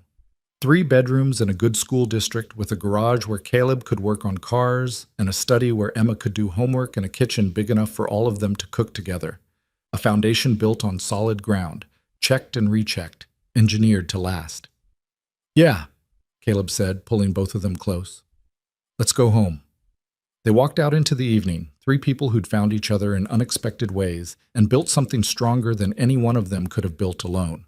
Behind them, the community center stood solid and safe, a monument to what happened when you asked the right questions and refused to accept easy answers, when you valued integrity over profit and people over performance, when you stopped measuring success by how loud you could be and started measuring it by how much good you could do when no one was watching. Caleb Reed had spent 42 years being invisible, being overlooked, being dismissed as just a mechanic who didn't matter. And in the end, he'd changed an entire city's approach to development simply by seeing what others missed and having the courage to speak up. He'd done it without raising his voice, or demanding recognition, or performing for an audience. He'd done it by being exactly who he'd always been: honest, careful, committed to doing things right even when shortcuts were easier. He'd done it by staying true to himself when everyone else was performing. And that, it turned out, was the loudest statement of all. Not the noise of ambition or the performance of success, but the quiet, steady strength of a man who showed up every day and did what mattered, who asked the right questions, who cared about the people who would live in the buildings he helped protect, who loved his daughter fiercely and loved his partner deeply and loved his work honestly, who proved that you didn't need to be loud to be heard. You just needed to be real. And in a world obsessed with performance, with noise, with the desperate scramble for attention and recognition, that authenticity was revolutionary. Caleb Reed had never tried to be revolutionary. He just tried to be good. Turned out, in the end, that was more than enough. It was everything.